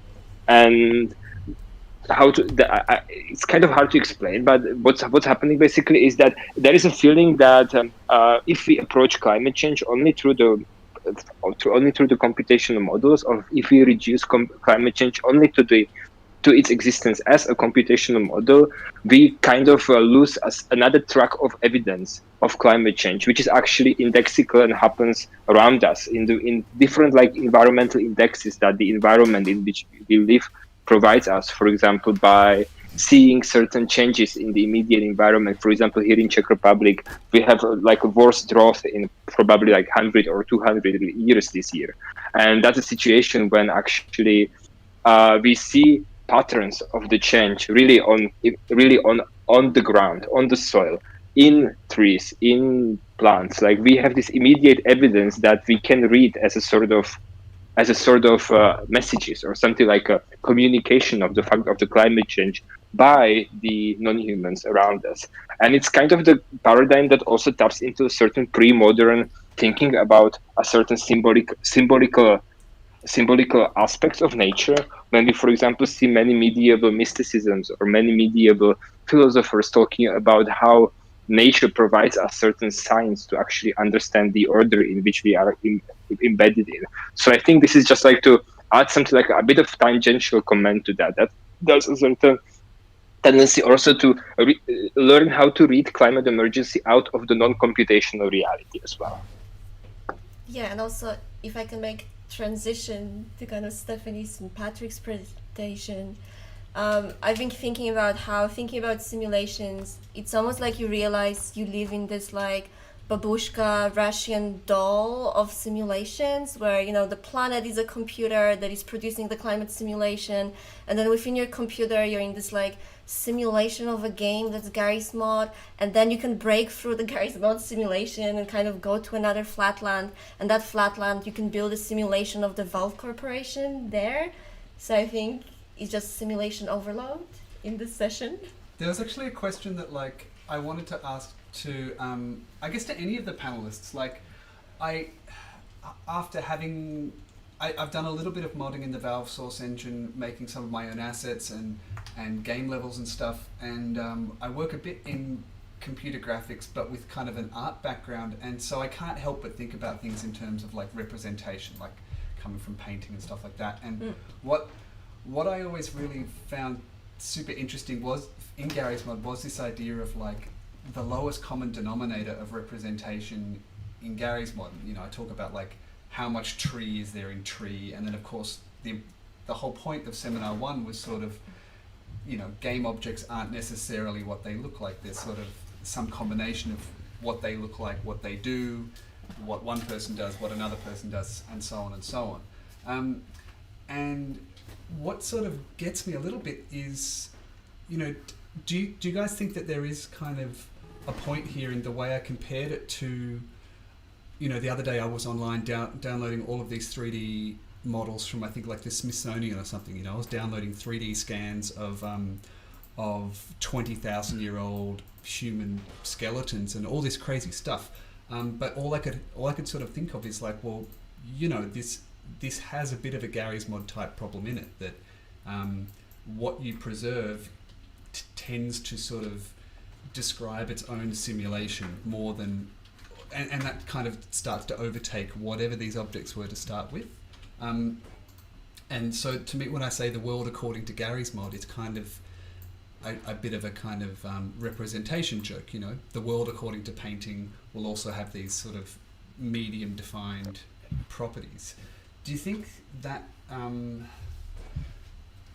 carries a bit in terms of things like climate simulations, that the world becomes the world according to the simulation, and so whatever the parameters of that simulation are, anything that gets input in is the reality of this simulation is what it contains rather than what it indexes? It is very hard to answer because also, you know, to do a climate simulation, you also have to do a sociological simulation of human behavior, basically, for it to be accurate. For example, the simulation of a few decades ago by James Hansen failed miserably by 50% because he did not predict that there was going to be a legislation that actually will remove some greenhouse gases from the air, the atmosphere, and therefore he failed in his predictions, right? So you have to be able to model the development of human societies politically in order to legitimately measure climate change, which means that climate simulations are a function of world building, both scientifically and sociologically and culturally. So when we are saying, will the world become what we simulate, that's, you know, you see, it's a kind of eating its own tail. And it's also a political question. In a way, we want it to become what we simulate in a way of the political response that we want. We want that to be real. But yeah. But versus we can kind of demonologically produce climate change by making a simulation on the computer. I don't know. That's an occult question. I just wanted to check, do we still have Patrick and Stephanie on the line? Because I know it's getting super late. Yes, yeah, okay, we're great. Here, piping in from 12:42 a.m. Thank you for staying up and staying with us. There was a question from Clancy for you guys in relation to your talk. She says, I wonder if there's a relationship between the two Flatty lands in both objects and action, and Foucault's reading of the archive as a collection of objects, but also of speech acts. Now, if you need more unpacking of that question, I guess we can ask Clancy, or if that's enough, you can. Yeah. I think I can start and kind of take, there's kind of a couple parts to that question, so we'll see what I can do. So the relationship between the two flatlands in terms of both object and action, I think that's one of the things that I find so interesting about Valve and the different games they're not really games, because Valve doesn't really make games. They do something else that's going on here. And I always come back to the fact that Gabe Newell started working at Microsoft. He was one of the first Microsoft millionaires, and that, his job in there was like making productivity software. And then once he made his millions and was able to retire, he never really stopped making productivity software. In fact, he just found even more effective ways to harness that productivity.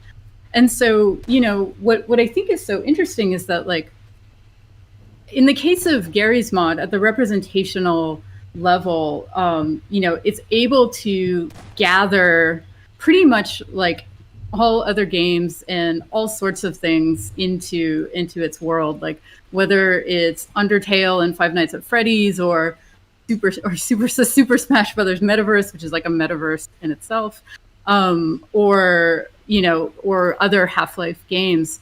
But that sort of thing that's going on at the representational level is very much, to me, not an allegory for, but like an index of basically Valve's economic ideology and political economy. Like, I guess maybe the sort of shorter way of saying all this is I can like turn to vulgar Marxism and like base superstructure, I guess, type of thinking, where like it's so clear to me if you look at the games that Valve releases, like whether it's Dota 2 or Portal or Garry's mod, that like they always in some way are like manifesting this very, very kind of distinct like economic philosophy that seems to be guiding the company. I don't know if you want to sort of jump in. I think Bogna has a response, actually. Yeah, I wanted to follow up.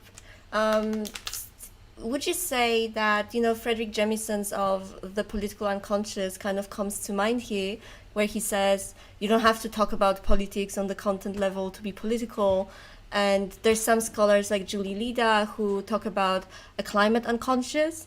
And Peter and I have been just having discussions whether, you know, there is any kind of economic way of organization of labor that is characteristic of climate change, and is it resembled in game economies or something? Like, can modding be called a climate labor because of its precarity or something like that? We haven't really developed that fully, but we've been having that discussion, so I wonder what you would say. Well, it's actually why we split our presentation into two, that originally we planned to kind of present that argument together, and we still can't really make it fit. It's a little too deterministic at the moment to simply say that like these two conditions exist simultaneously and therefore one is kind of demonstrative of the other. There's like a link it will be kind of improper to try to force it together, but that was sort of the motivation, but it just seemed easy to kind of separate the argument for risk of making it I don't know, a bit too much of a bit too forced.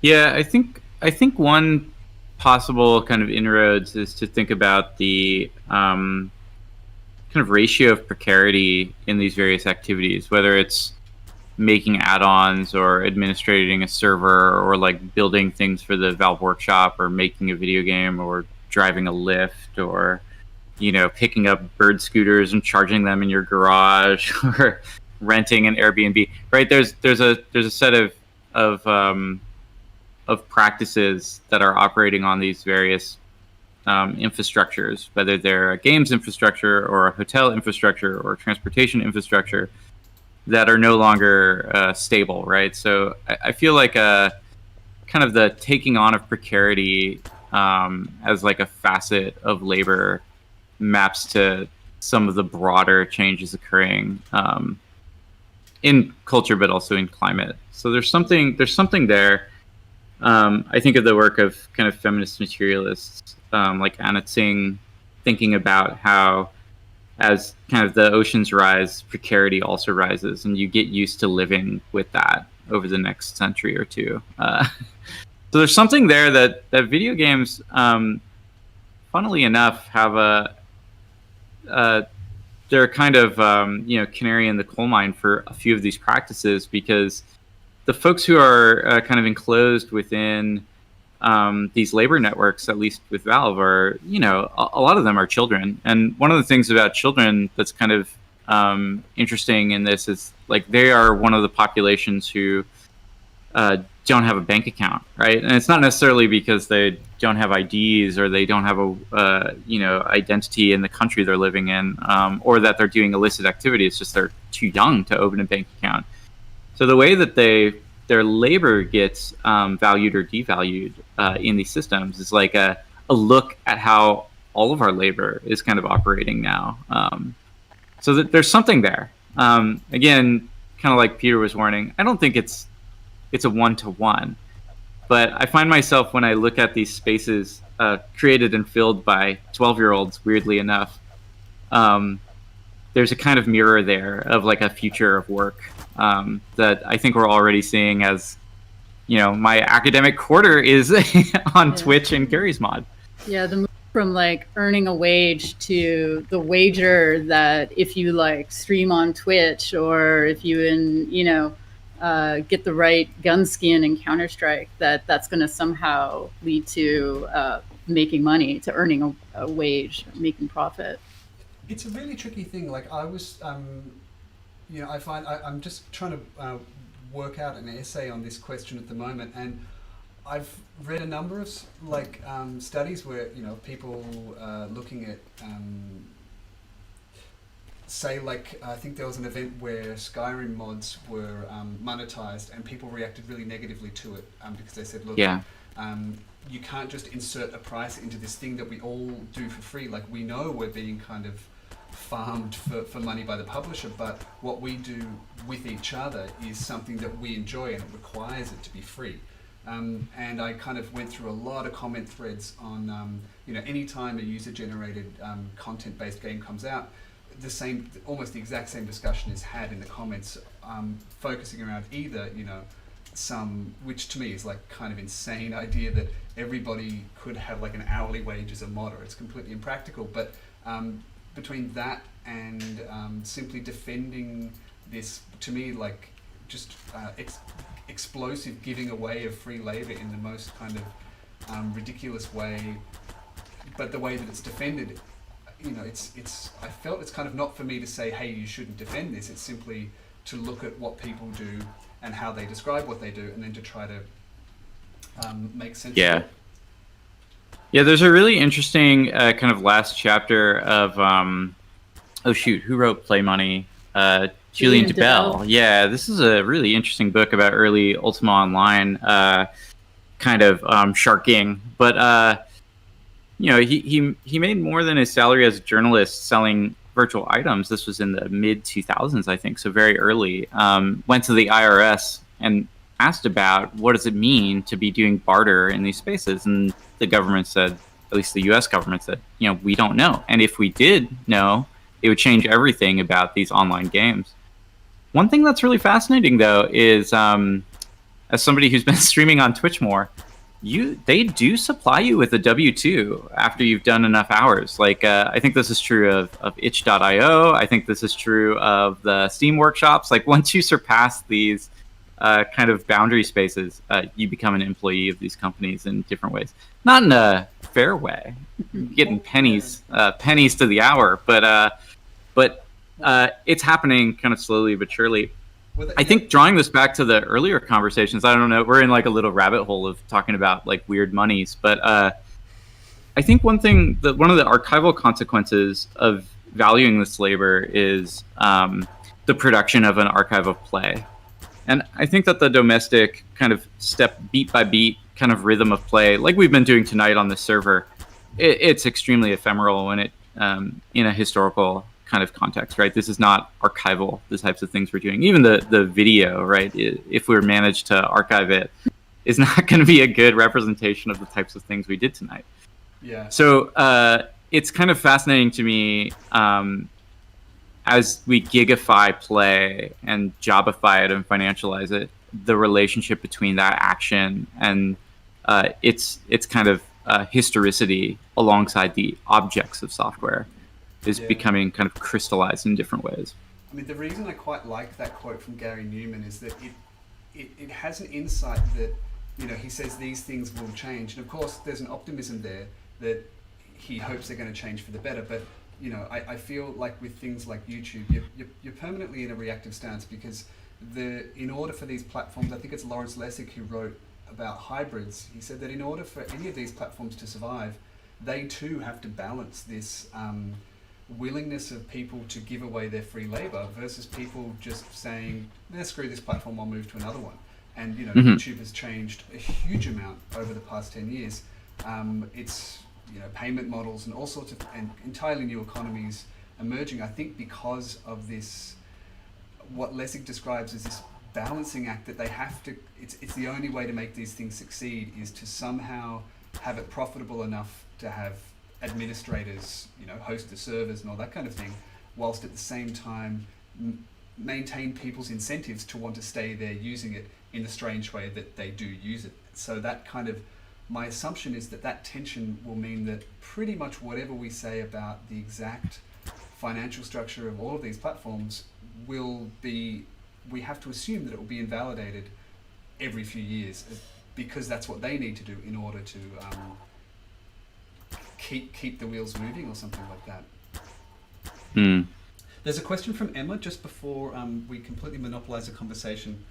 Can I follow up on what she Bogna said? has a point.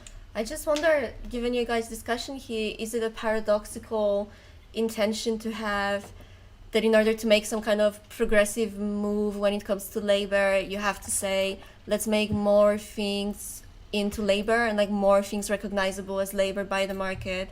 So let's draw more things into capitalism. And is this why, the modders or people in fan fiction communities resist that, right? Because they don't want those things to be recognized as labor and everything that comes with it. Even if they're not getting paid, they're like, that's a sacrifice I'm willing to make if it's just not connected with thinking of it as work.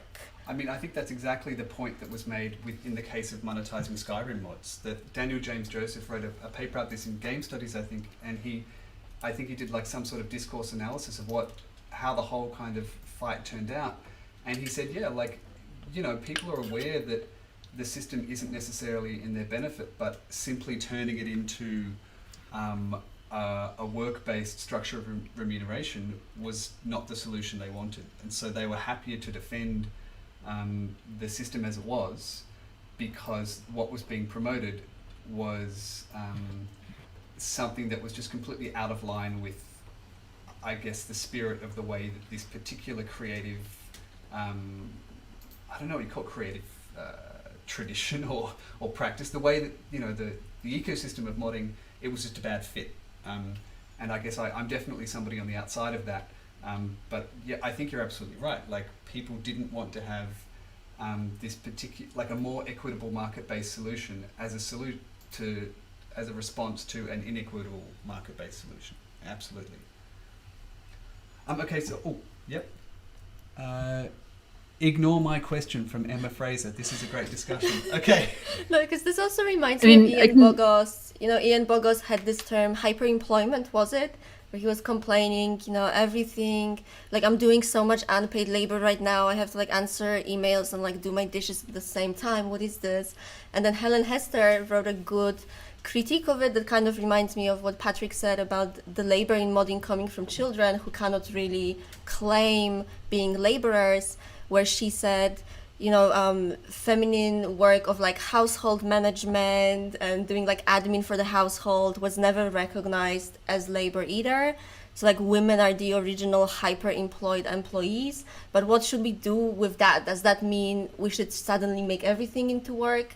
Because as long as we are within capitalism, we are just drawing that into the market. It's not like we have an outside, alternative economy that we can put those things in. So far, we would be just drawing that into the market, right? That's why the paradox.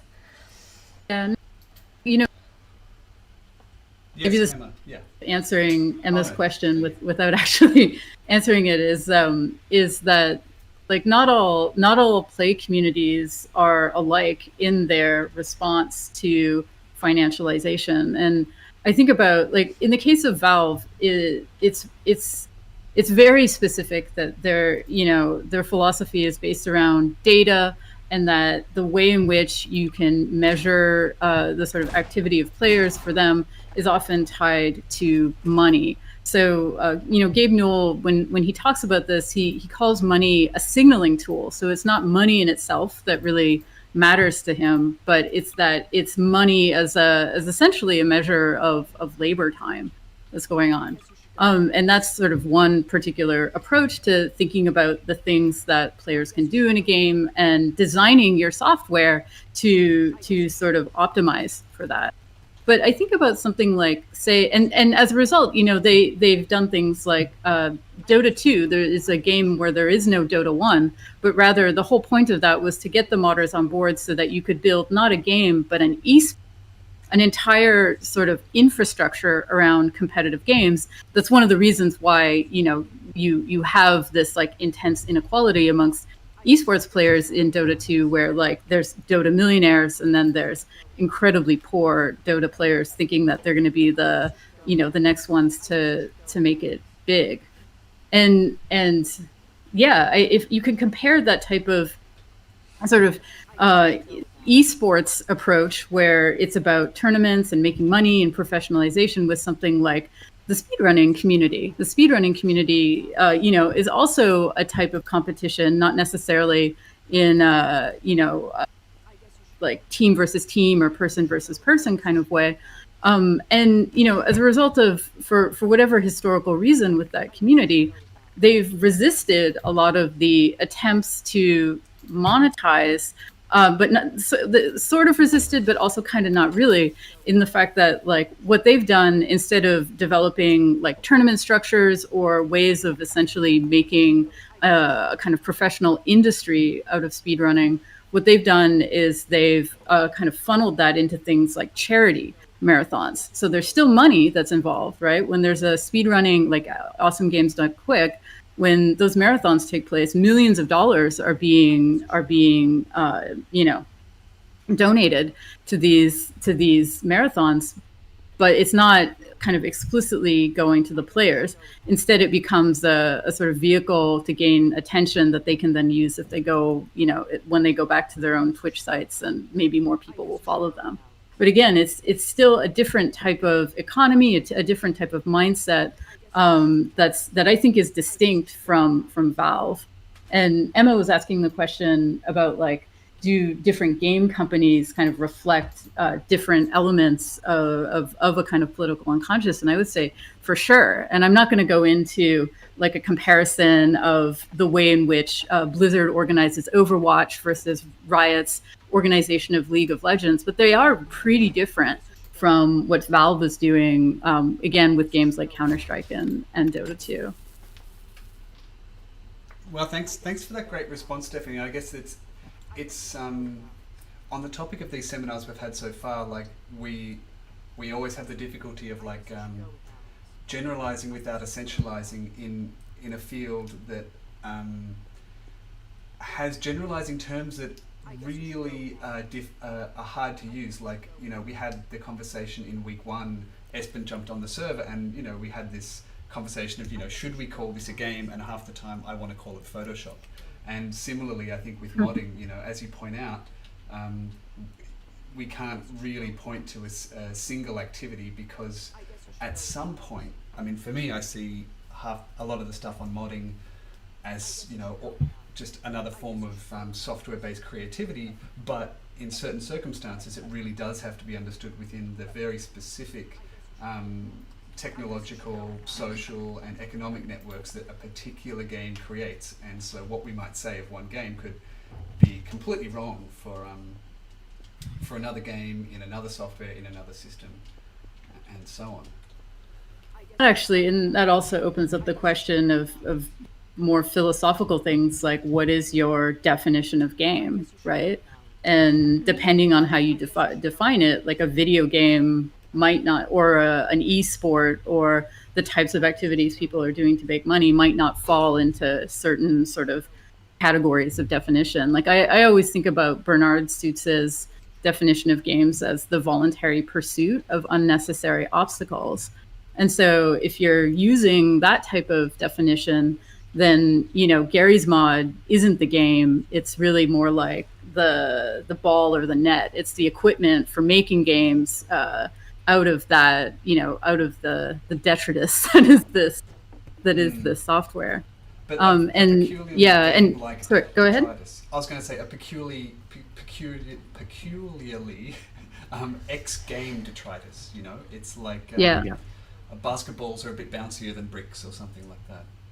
Yeah, and I was actually thinking of a conversation that you and I had, Peter, over the summer with a group of people about the way in which, like in China, the way in which games are understood, and games versus esports, right? And so you could theoretically, like games with, you know, according to certain aspects of Chinese culture, aren't valued. They're seen as a kind of waste of spirit.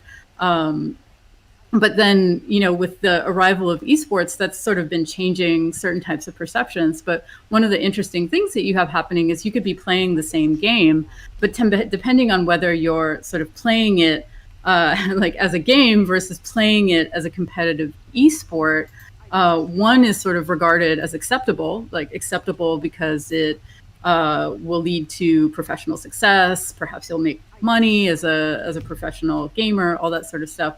Whereas the other one, if you're just sort of playing on, you know, but unsuccessful in the kind of professional circuit, then that isn't sort of perceived as being something positive. And I thought that was a really, really interesting sort of thing where, again, you could be engaging with the same software, but completely different sort of perceptions of what's going on.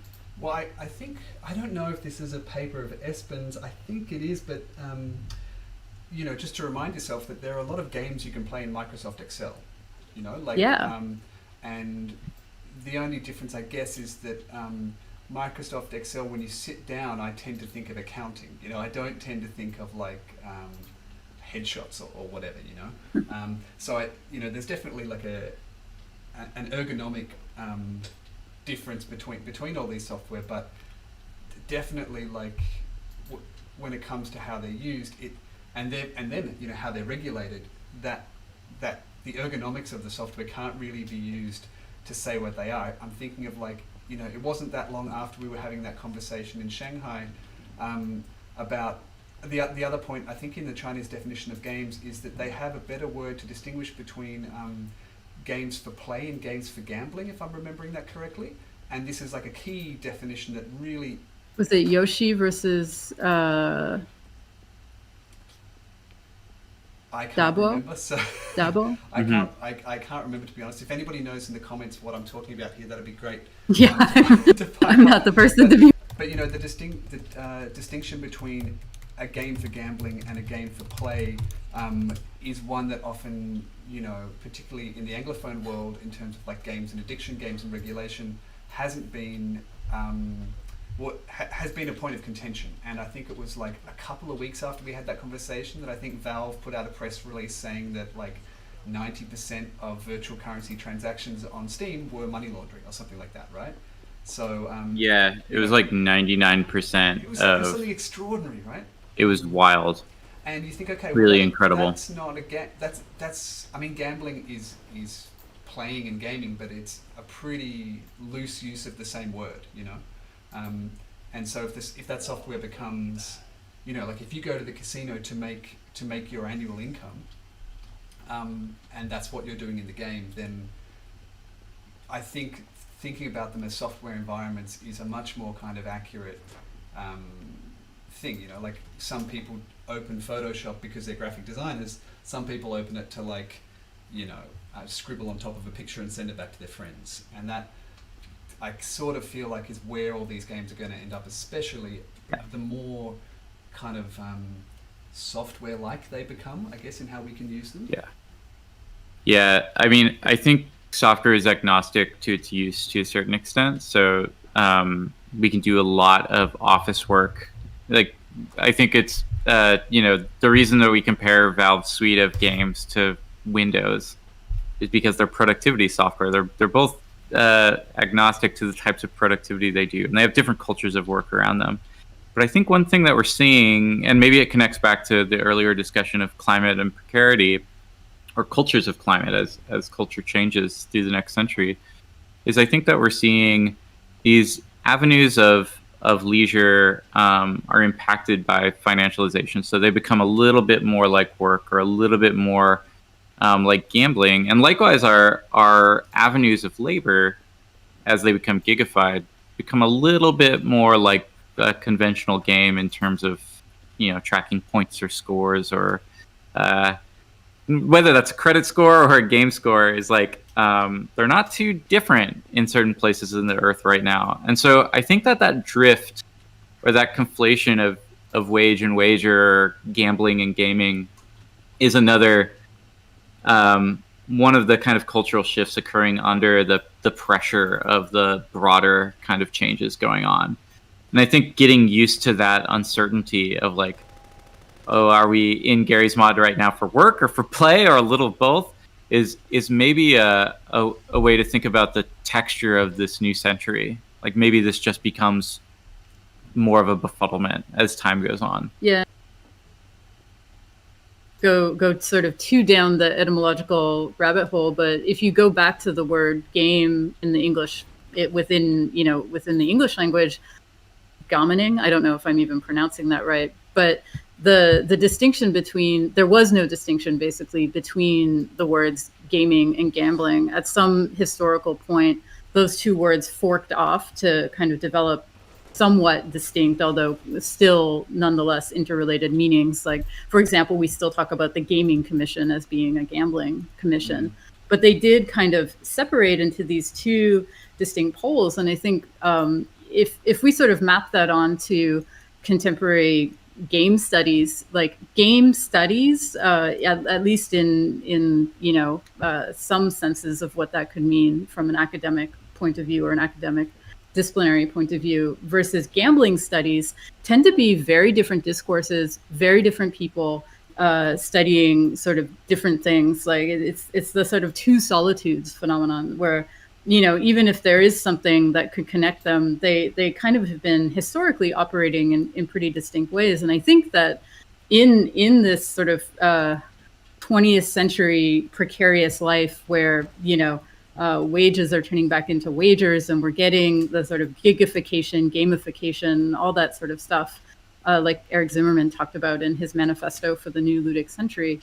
I think you're starting to see gaming and gambling come together, not necessarily in like the Vegas style of gambling, but in like Counter-Strike gambling, or gambling that if you stream on Twitch, you'll make money and be able to earn a living wage. And so there's this interesting, like what was once separate has come together culturally, and I think we're seeing like a further entwining of these two phenomena, kind of whether we like it or not. Well, speaking of gambling, I hope that I win the challenge that you set, even though I don't know if I was a part of it. But I definitely, I tried to snipe a bunch of you at opportune moments. But we've been streaming for a couple of hours now, so I think someone in the comments says, everybody drink. And, if that's the signal to like sign off, I'm totally happy with that. Because it's been a good chat, but now it's time to relax. No, it's because someone mentioned Foucault. Okay, that's a Foucault, everyone drink. Oh, damn, I don't understand jokes, let alone things that people say. So, the fact that I'm becoming even more incoherent is an even better reason to stop the stream. So I want to. Well, thank you so much, Peter, for putting all of the seminars together. They've been really unique and incredibly interesting to follow. So thanks so much for, speaking of labor, doing all that work. That was a lot, and it was great. Hey, well, thanks all of you guys, and for all the other presenters who are either on the Gmod server, on the Discord, or watching this on YouTube. I want to thank you for participating. I kind of Bogna's commenting as me on YouTube. I contacted you all kind of out of the blue and asked you to write a presentation and follow my technical notes and stuff. And so none of you had to do that. So that was all really, really nice of you all. And I hope that I'll edit this together and maybe break it up into some shorter videos that I hope are enjoyable for other people to watch. But we're going to sign off. So thank you everyone for tuning in, participating, playing, and commenting.